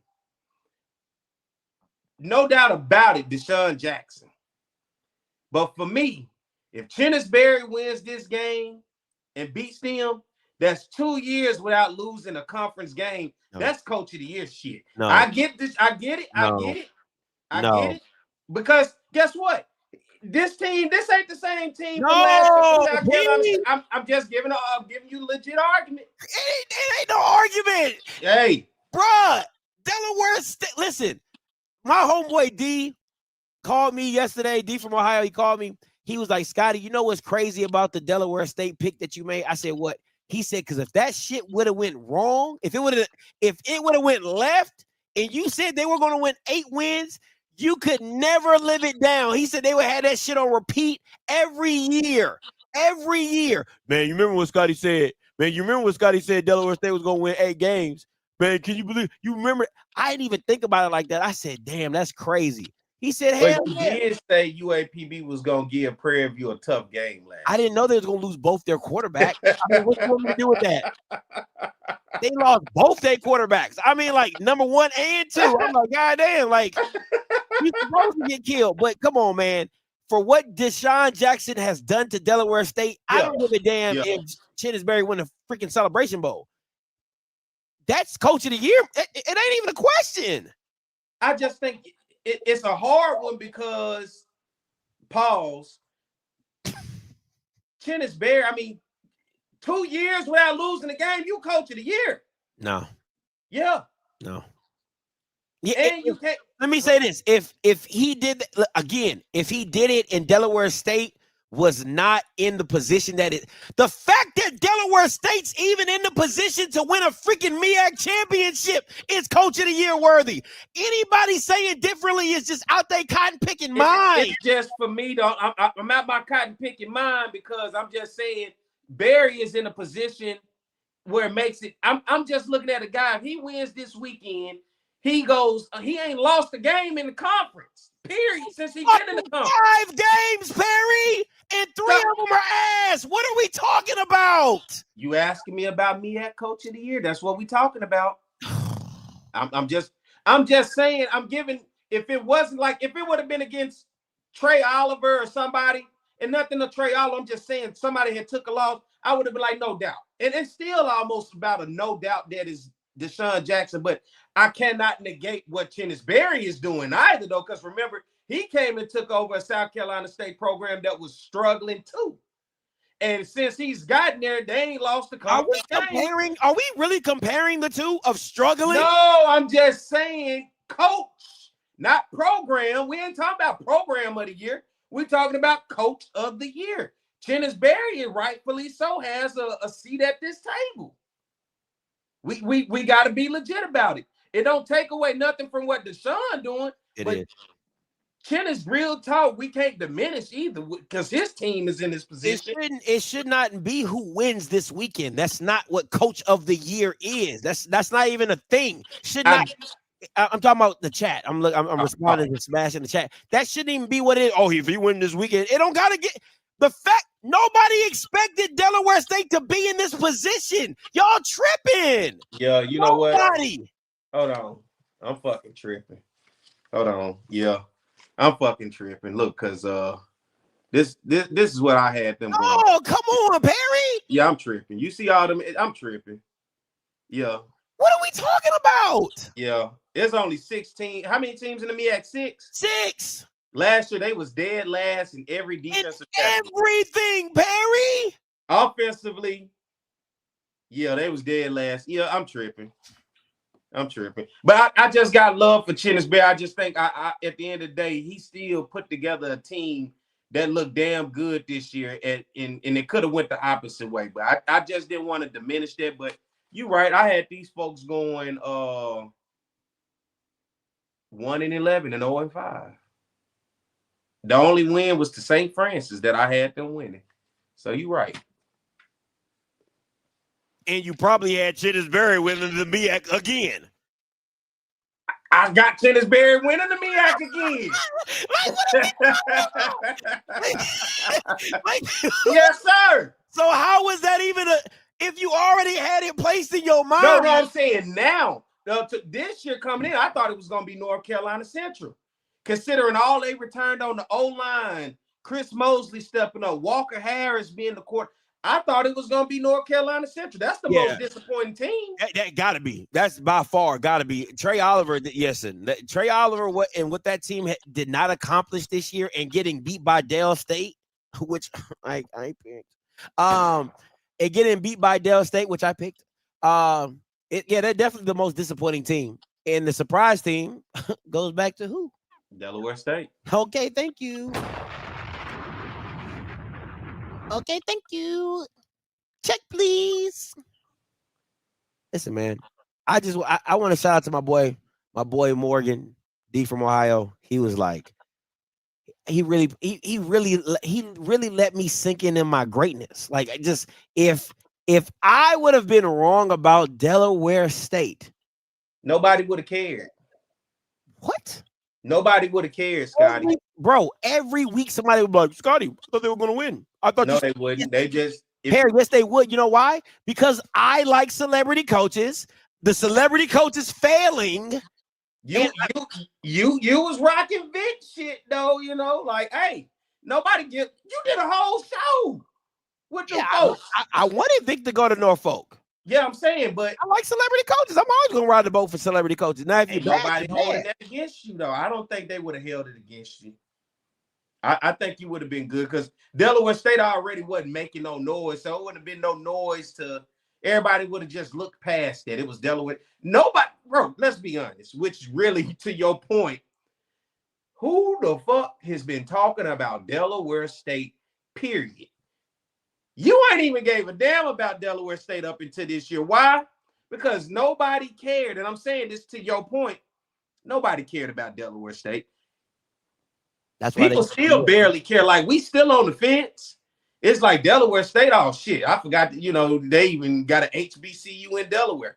I'm so curious to see what that atmosphere gonna look like this weekend. I don't even. I want This to might go be to the Dover biggest so home game bad. they had in years. Yeah, I want to go to Dover so bad. Man, listen, man. Shout out to man. It's over 1,200 people in here. I think we got about 500 or 600 people on YouTube, and then got another 500 or 600 people on Twitter as well. So shout out to you guys, man. Got about 1,200 people here watching us. Come on in. Come on in here. You know, the old heads, when they start their live, they be like, hey, I'm gonna give you a few. Y'all come on in here. I'm gonna give it a few, let it warm on up. Y'all come on in here. Oh man. Go All right, fix a cup of water and stuff and come back. let's get to these week 13 predictions. All right, man, football season is almost gone, man. It took forever to get here, Pete. Now it's almost gone. All right, what you got? Prairie View Valley. We'll go through these real quick. PV. Who cares? Going with them as well. I'm sorry. I'm sorry. It's a habit, man. It's a habit. It's a habit. I'm Why sorry. you do that, bro? I'm sorry. I'm You sorry. was supposed to hit the U. No, you just got through bragging about these folks 10 My bad, wins. man. My bad. I can't stand their fans. Well, you The can't 12 help of them. yourself. Well, the 12 of them, I can't stand them, man. You was supposed to join in on that to Nah, I'm not there validate yet. your 10-win season. Nah, I'm not there yet, my boy. I'm not. Who I'm you not got? there yet. You know, I'm now. You know, listen. I'm still rocking with him. I'm still rocking with him. There is a place I want to go. The name of the place ringing in my ear. Atlanta. Atlanta. Atlanta. Atlanta is the land of the purple and gold. Oh, the land of the purple and gold. Better get there. Better get there. Gonna get there. Gotta get there. Gotta get there. Gotta get No there. AI needed for that song. Gotta get there. Yeah. I might do a song when they lose. Anyway, FAMU and Bethune, Florida Classic, man. Listen, this. Hold on, we skipped the game. Oh, I'm sorry. NCCU Morgan State, my fault. Yeah, he a Q, TJ, he a Q. Go ahead. NCCU. I'm NCCU as well. Bethune, FAMU, Florida Classic. Hey, this one of them tricky ones that I'm saying, because this is a tricky one. Are the players from Bethune back? Yes.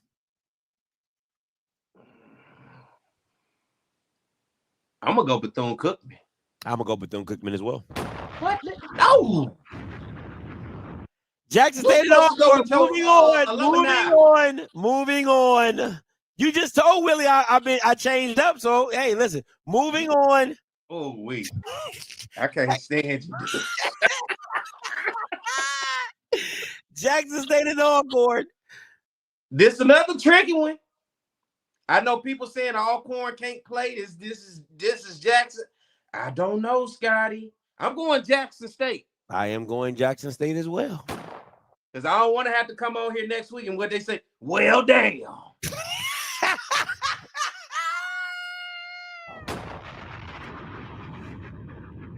You like that?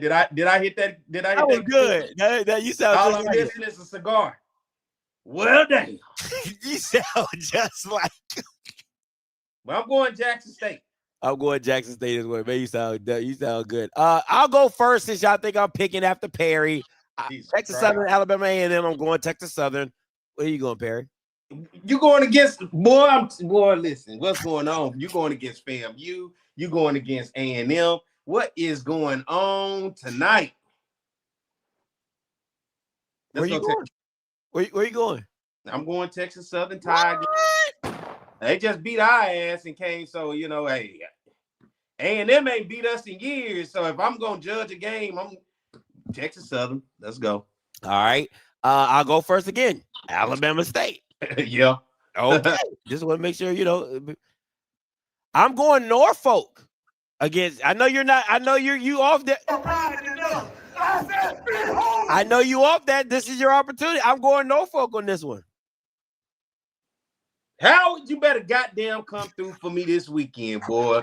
You Bisons better do it, boy. Oh, come on, Howard. I'm looking forward. I need this one, Howard. Come on. Come on. Miss Campbell said, "Where is the game at?" Let me double check. Which Norfolk game? the Norfolk versus Howard game. It is at Howard, I believe. Yep, at Howard. It is at Howard. I'm taking all the whites. So any of the whites or the rest of them, I'm taking the whites. Oh, we. Yeah, I'm taking the whites. Yeah. All right. No jump off this week. Going right into the HBCU top 5. All right, what you got, Pete? Hey, my HBCU top 5. It's still the same for 3 straight weeks. You know, Delaware State coming in at number 5, going to have that big game against South Carolina State to decide who's going to be the MEAC champion and go on to the Celebration Bowl. So I'm going to have a top 5 matchup between my number 5 and number 14, both teams undefeated in conference play. How about PV the past 2 weeks? Been handing out ass whoopings across the SWAC. Alabama A&M did UAPB this past weekend. They are still playing, and they wrapped up the SWAC Western Division title this weekend. They come in at number 3. Alabama State, doesn't matter, Andrew Body, nobody. They still rolling. They look good. The number 2 team in the nation for me in HBCU football. They're 6-1, and they just sitting there looking at the number 1 team, just praying anybody can just dethrone Jackson to get them a chance to get that shot against Prairie View, because I know they would love to have that rematch against a team they've already beaten. But this is my top 5. Delaware State number 5, South Carolina State number 4, Prairie View number 3, Alabama State number 2, number 1 team Jackson State. That's a mean way to freeze. I froze. You were, but you're good now. Oh. So you didn't hear nothing I said? After you went through your numbers, you know, 5 Delaware State, 4 South Carolina. That's where you stopped off at. Oh, well.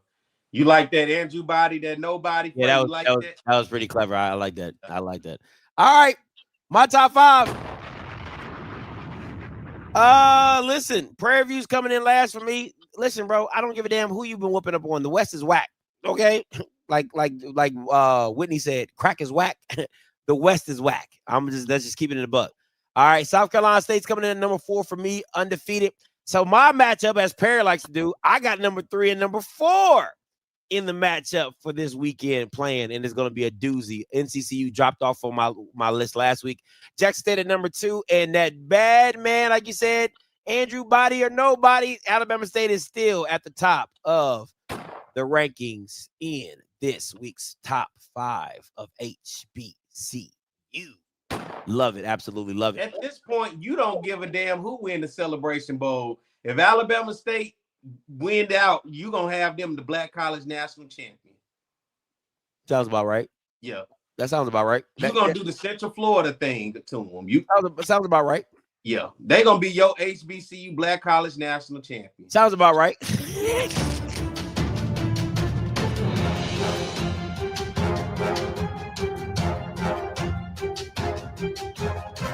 Listen, top 5 matchup game of the freaking week.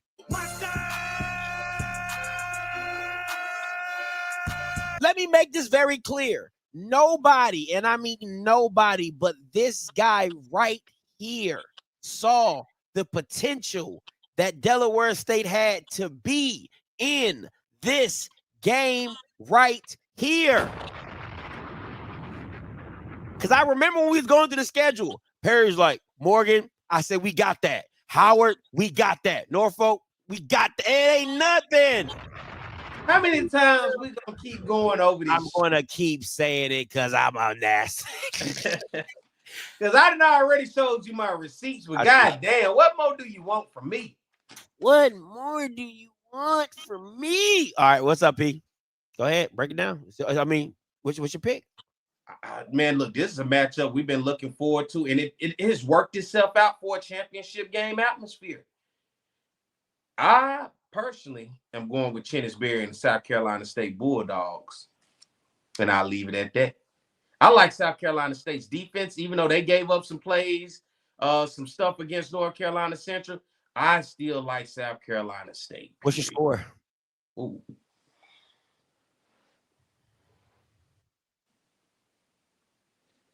31-24, South Carolina State. 31-24, South Carolina State. This game is very difficult for me. I think this is a a style meets fight, like styles make fight type of game. Delaware State being a run power team, run heavy team, and South Carolina State being very, very, very balanced. Defensively, Delaware State's team has gotten better as it's gone along. The thing for me is this. At the beginning of the season, I said this. I want to be very clear. I'm going to give them the win against South Carolina State. CC won. South Carolina, I believe this. Now, this is my thing. I think and I honest to God truth, I believe this.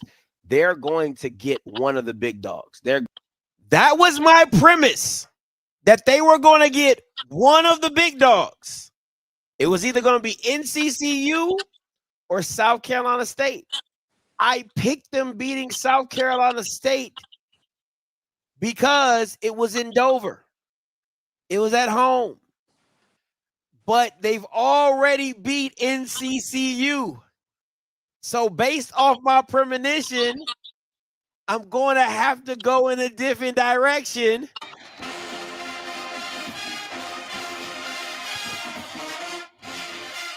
What the fuck? Get up, oh the Bulldogs! Everybody get up! Get up, oh the Bulldogs! Everybody get up! Get up, oh the Bulldogs! Everybody get up! Get up, oh the Bulldogs! Everybody get up! Yeah, I'm gonna have to do it, man. Listen, there's just too many holes in this Dale State team. It's just too many holes in this Dale State team. I love this team. I love what Delaware State has built. I don't think this is their year.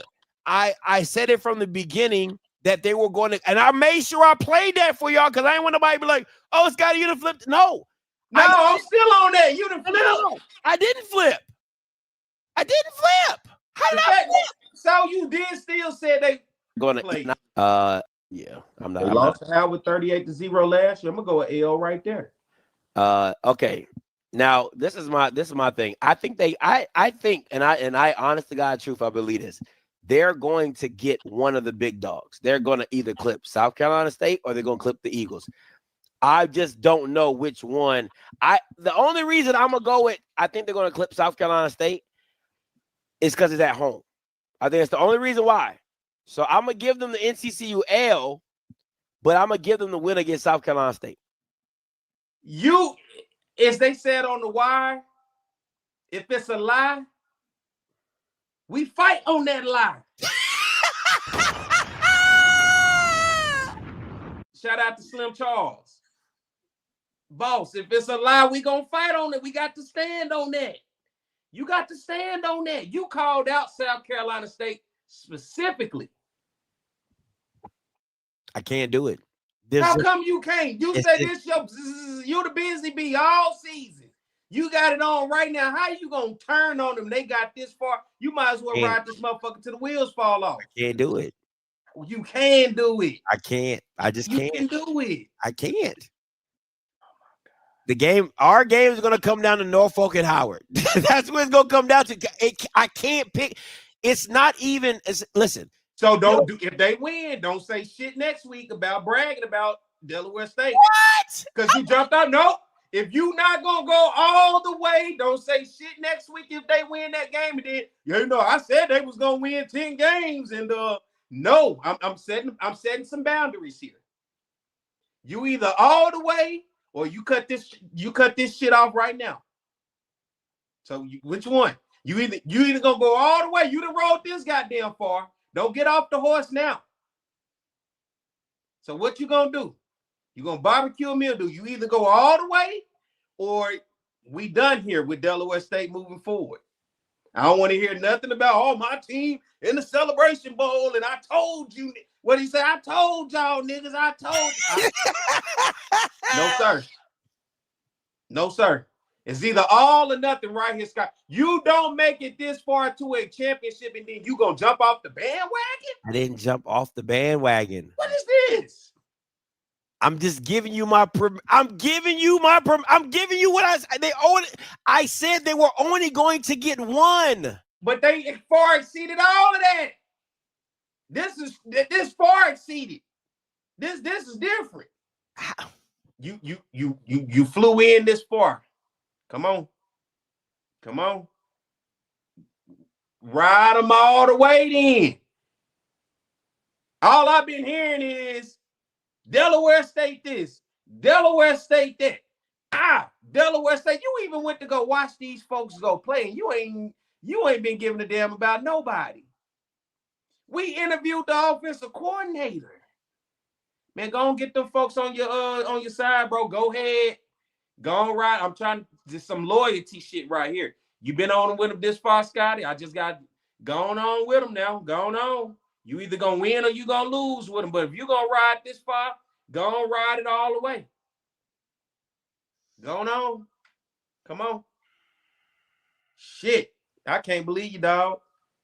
Now ain't the time to lose faith in them. They got you this far. Fuck it. What you got to lose? Now, if you win next week, you gonna be like, I told y'all, niggas. Like,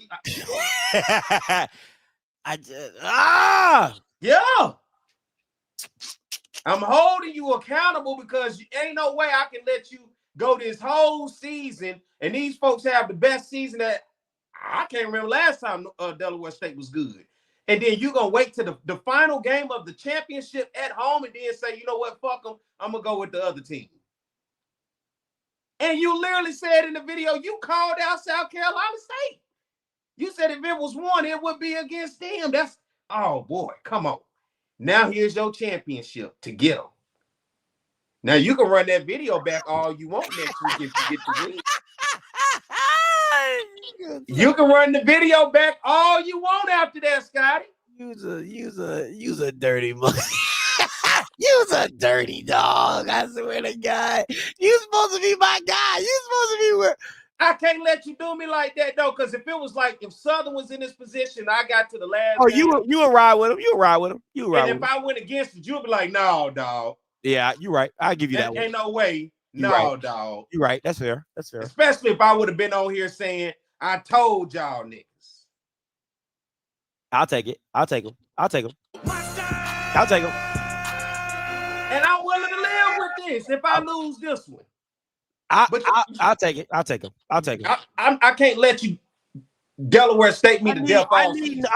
Norfolk gonna have to come through for me. I need Norfolk to come through for me. If Norfolk win that game, I'm straight. It's a tie. Yeah. And then it's the Bayou Classic, and I'm assuming you picking Southern. Assume all you want. We can wait till we get there. That's next week's show. We're talking about right now. Yep. If you win, you're going to be okay with it. You're going to be like,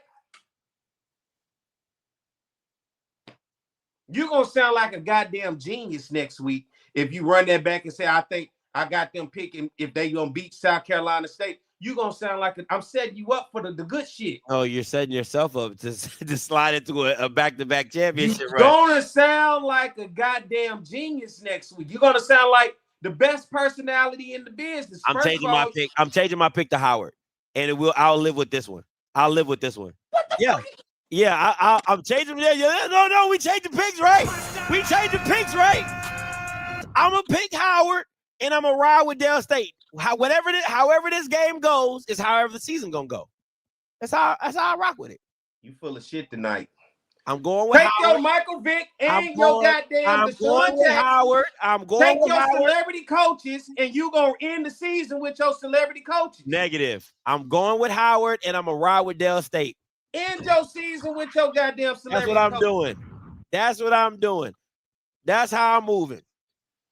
Nah, I'm gonna go Norfolk. I think they win that game. I really do think Norfolk. Let's go. May the force be with you. May the odds forever be in your favor. Yeah. All right. So you going Dale State and Norfolk? No, Dale State and Norfolk. Howard, South Carolina State. Yep, Dale State and Norfolk. I love it. I'm gonna take these two callers and we're gonna get up out of here. Hey, T. Roy, what's up? Jerk. It's your boy A.T. Roy from Head Blacks in Charge. North Carolina A&T State University. Hey, Scotty, man, I was just messing with you a couple weeks ago, man. Happy belated birthday. Thank you, sir. Yeah. I'm a bigger man in this whole thing, baby. Hey, Matt, do you have the song yet?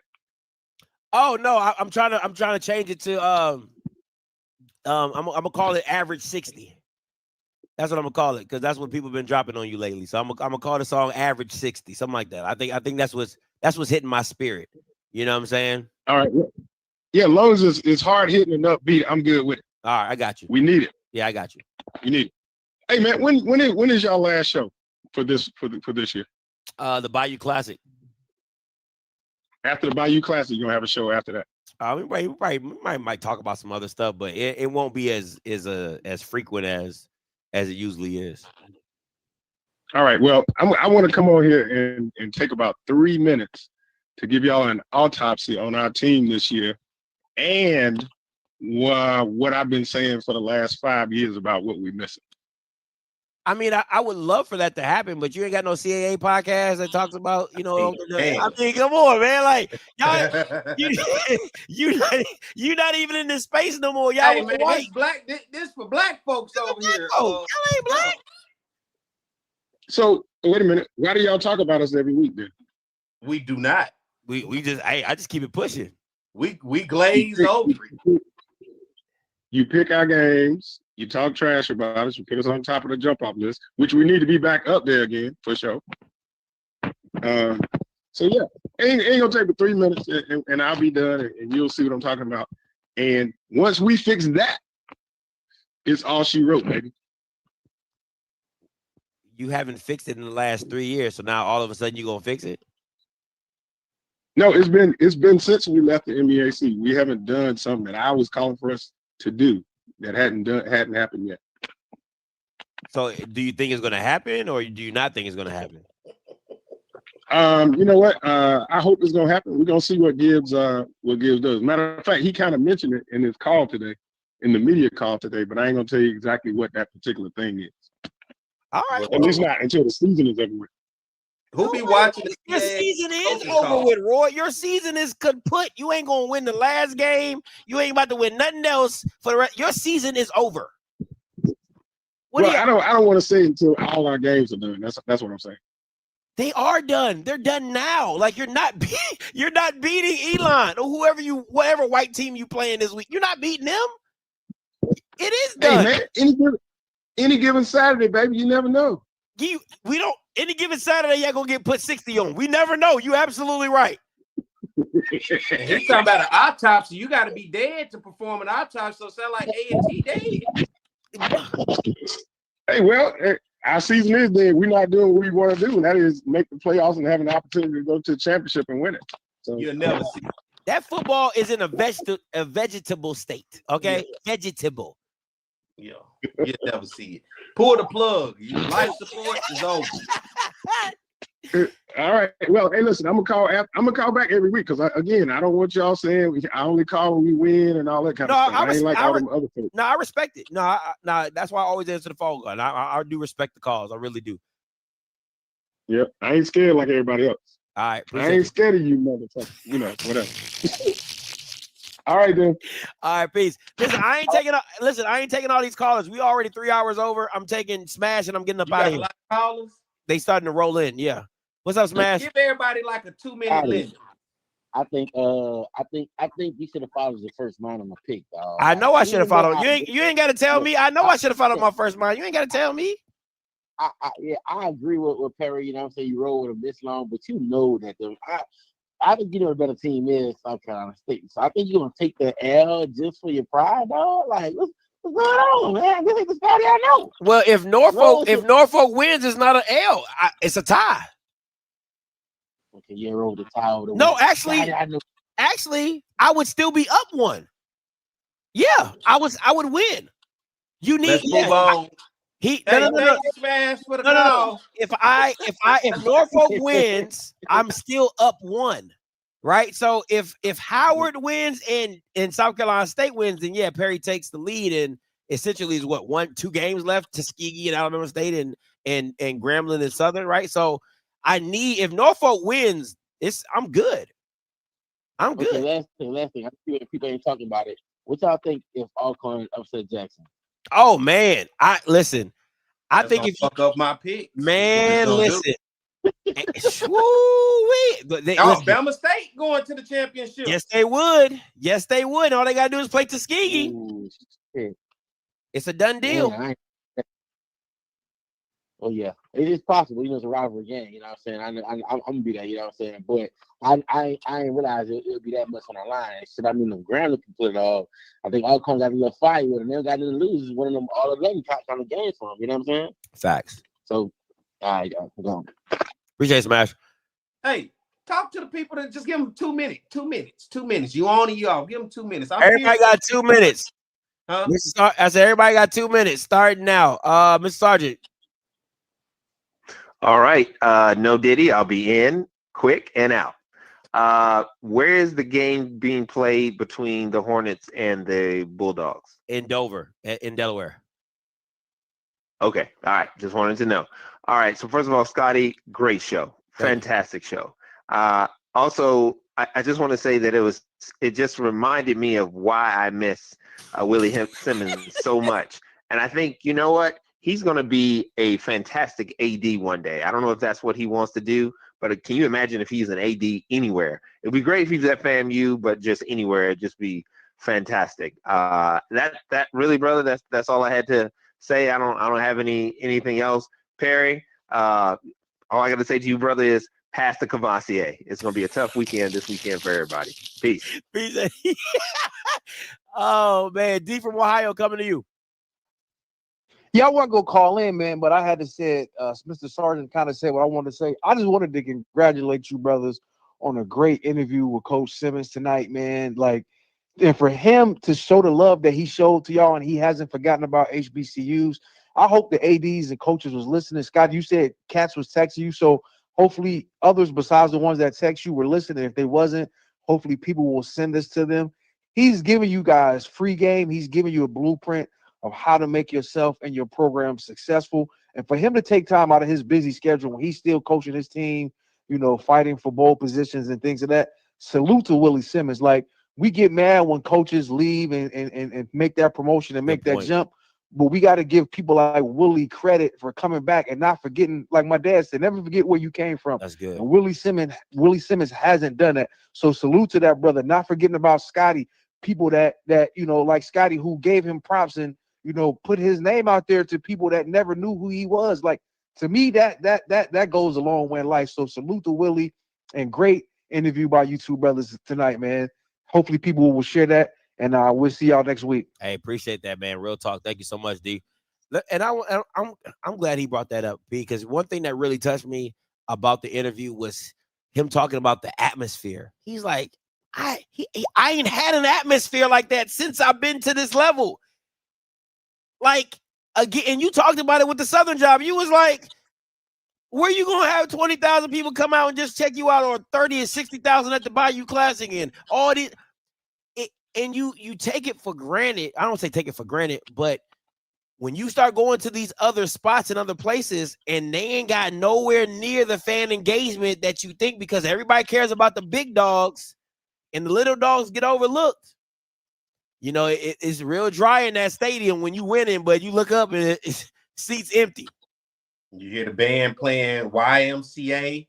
Goddamn, there's one little pocket of fans with about 6 guys with their shirt off, and the rest of the stadium is just random people just spread out. Yeah. It ain't no atmosphere. Ain't no defense, Jags defense. Ain't no none of that. Talking out the side. No. Yeah, so yeah, I can see how he could miss that. 6056 coming to you. Scott, hey, Perry, what's up? What's goody, man? Hey, Bulldog born, Bulldog bred. Until I die, I'll be Bulldog dead. Hey, man, this John from South Carolina, man. What's up, Jay? Listen, man. We respect Delaware State, but that SC State that we put on, we can't switch up. We got to play a game Saturday, so we got to choose a side. You got to choose a side, Scotty. I chose Delaware State. You sure now? Yeah. You going with your gut. You can Hey, that ain't my gut. That ain't, trust me, that ain't my gut. Okay, that is straight. So hey, y'all leave Scotty alone with his bets. Leave him alone. Why y'all keep trying to get him to switch? Leave him alone. That ain't my gut. I'm strictly going. That's a heart pick. Okay, that is a heart pick. Perry guilted me into it. I want you to go with your gut. My gut is my football mind tells me South Carolina State. My heart and my in the guilt that I'm feeling from Perry is telling me Delaware State. It's 2 minutes up, Scotty. Okay. So in the famous words of Coach Bear, kill a fly with a sledgehammer. And it ain't about the other flies. You saying it wrong. Well, You're saying it wrong. No. You're saying it wrong. I stopped right there. For a minute. I'm gonna let you. I know what you're gonna go to. I know what the slogan is. So say the slogan. You kill a fly. You kill a fly with a sledgehammer. It's not for the fly. It's for all the other flies watching. That's what the slogan is. Okay, you heard what he said? Yeah. You better know. We know the slogan down here in South Carolina. I want to hear you say it. I picked South Carolina. What's happening here? I'm with South Carolina State. I'm just trying to teach Scotty some loyalty. You good, Pat? Okay. Scotty said. I just said it. All right, Scotty. You over here trying to come in like you Chinnisberry Jr. and you messing up the slogan. I know the slogan. I want to hear you say it. That's why I did that intentionally. You didn't do that intentionally. You be lying. Scott, trust me. This is diehard Bulldog over here. Mm-hmm. We're gonna ride with our squad. You messed it up. We ain't putting on no. We sure ain't putting on no A&T. I can tell you that. That's fair. It's win, lose, or draw. Well, it's gonna be a loss this Saturday. Ooh! Take that with you, Bulldog. Dead. Yeah, Scotty, I like you. Come on, you buying into it. You back to your Delaware State ways. Take that, Bulldog. Dead. Yeah, he back into his Delaware State ways. He's there you stinking go. dogs. Okay, let's not act like Chinnisberry. Don't be showing. He ain't show up in the last big game. Slow down now, dang. Celebration Bowl. What'd he do? Fumble the bag. Yeah, you back to yourself now. Gonna be Bulldog dead. Oh. Yeah. Oh. Listen, I'm gonna tell you right now. Y'all don't want to see Delaware State year 2. Oh, you thought this year was crazy. Oh, Delaware State year 2. Oh, I'm gonna act the damn. I'ma act the plump because we're gonna be ready. We're gonna be ready year 2. Year 2? Oh, see. I got you activated now. Yeah. Oh, you activated now. Yeah. Now it's we again. Yeah. I hear you. It's we again.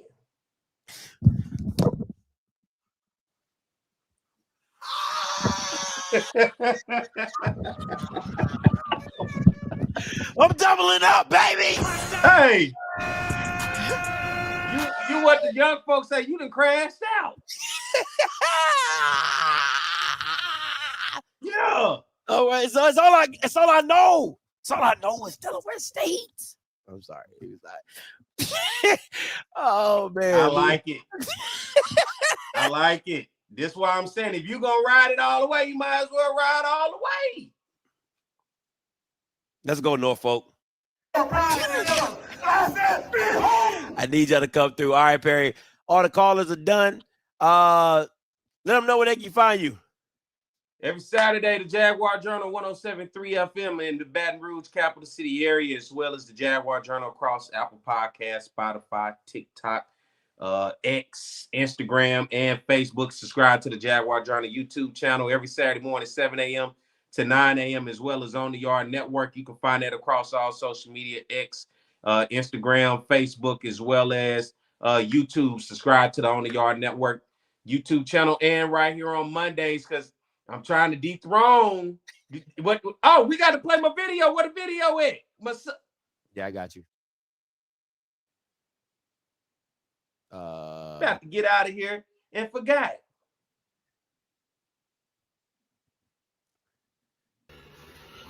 I tried to spare these motherfuckers.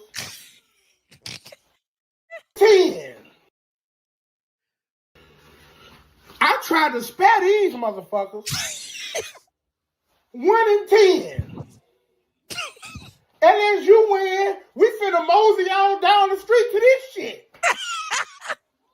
10 losses ago. What is y'all doing at practice? Cardio?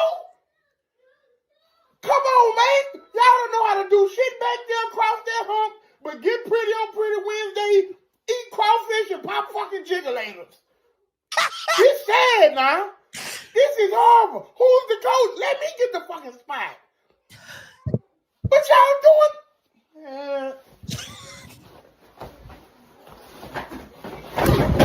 They need to cancel Bayou Classic. Y'all ain't gonna put on the fucking Classic show and y'all ain't representing the Bayou. What's up? No more Bluestone chicken for these motherfuckers.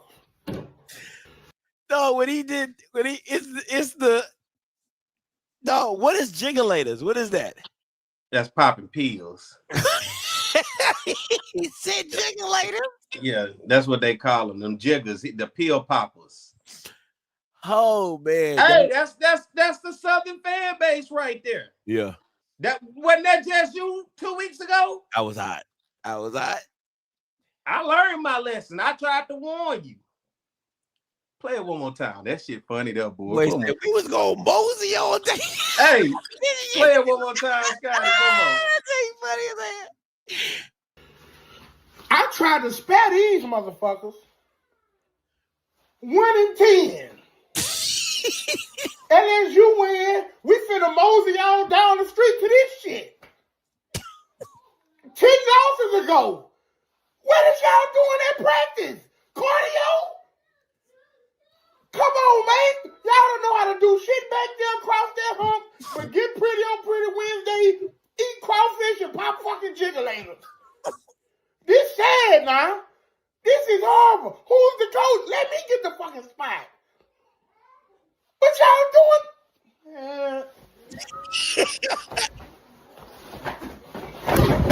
They need to cancel Bayou Classic. Y'all ain't gonna put on the fucking Classic show and y'all ain't representing the Bayou. What's up? No more Bluestone chicken for these motherfuckers. Oh man, he said y'all not gonna put on a Classic and y'all don't represent the bike. Hey, let me tell y'all something. I don't know about everybody fan base, but when you get deep into the Jaguar Nation, boy, you will find some shit and some fans, boy. You will find some people, and they some diehards. I'm telling you, it's some diehard. I'm a diehard. I come on here cussing about Southern all the time, but you will find some shit, boy. I'm talking about. I mean, you in a diehard this year. You ain't picking them. So he ain't pick them either.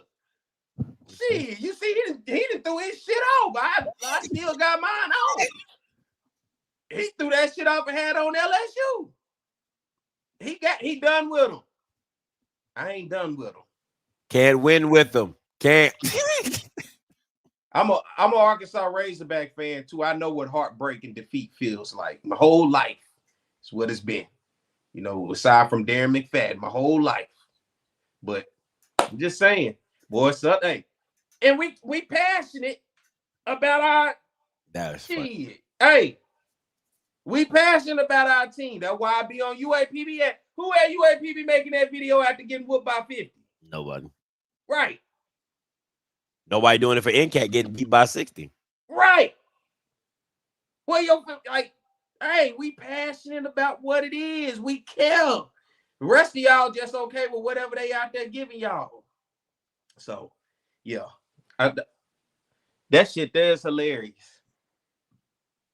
I'll take dude to the Blue Stove and we'll eat some chicken wings and laugh and talk about this shit. Yeah. So, Why you got so serious all of a sudden? I was reading something on my phone. Somebody sent me something. What? God damn, what they said to you? But great show, man. I enjoyed it. Hey, thank Willie Simmons for coming on, man, because that was a damn good conversation. We don't hear that often where somebody comes back and not necessarily saying trying to be politically correct, but giving information. I'm sorry. Can we not lie? Can we not? I mean, Google's free. Who is this? Google is free. Can we not do this tonight? A&T Roy, let me bring up this football schedule to see how many times y'all niggas got beat by 60 because you're really about to piss me off. You know what I'm saying? Like, let's not do this. All right. A&T people? Come on, man. Like, bro, what are you talking about? Let's just count the ways. Isn't it a song like that? Let me count the ways. Let me see. Remove this. A&T should have made a video like that years ago. That's 60. 1, 2. Damn. 3. Damn. 4. What are we talking about? What are we talking about? Google is free.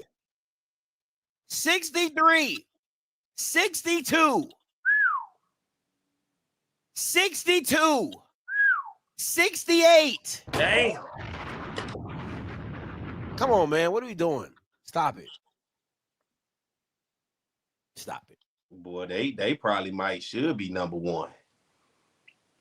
They getting towed out the frame. That's for sure getting towed out the frame. When they say, hey, knock them walls loose, boy. Hey, listen. I appreciate everybody for tuning in. Make sure you guys are locked into the championship weekend. It's going to be a big matchups this week. I will be doing a watch party for South Carolina State and Dale State. So, and who you going with again? I'm going with Delaware State. All right, and I'm going for. I bet all the Norfolk guys on the show gonna be like, "What? Scotty picking Norfolk?" Yeah, I'm picking y'all Bama's. Y'all better come through for me too. All right. So listen, until next time, and shout out, shout out to Willie Simmons, man. I'm gonna definitely do timestamps on this. This is super long. I'm gonna do a timestamp segment so you guys can move through it a little quicker. But appreciate y'all, man. And all 1,100 you guys on here still. So until next time, you know what I'm gonna do. I'ma holler. God bless.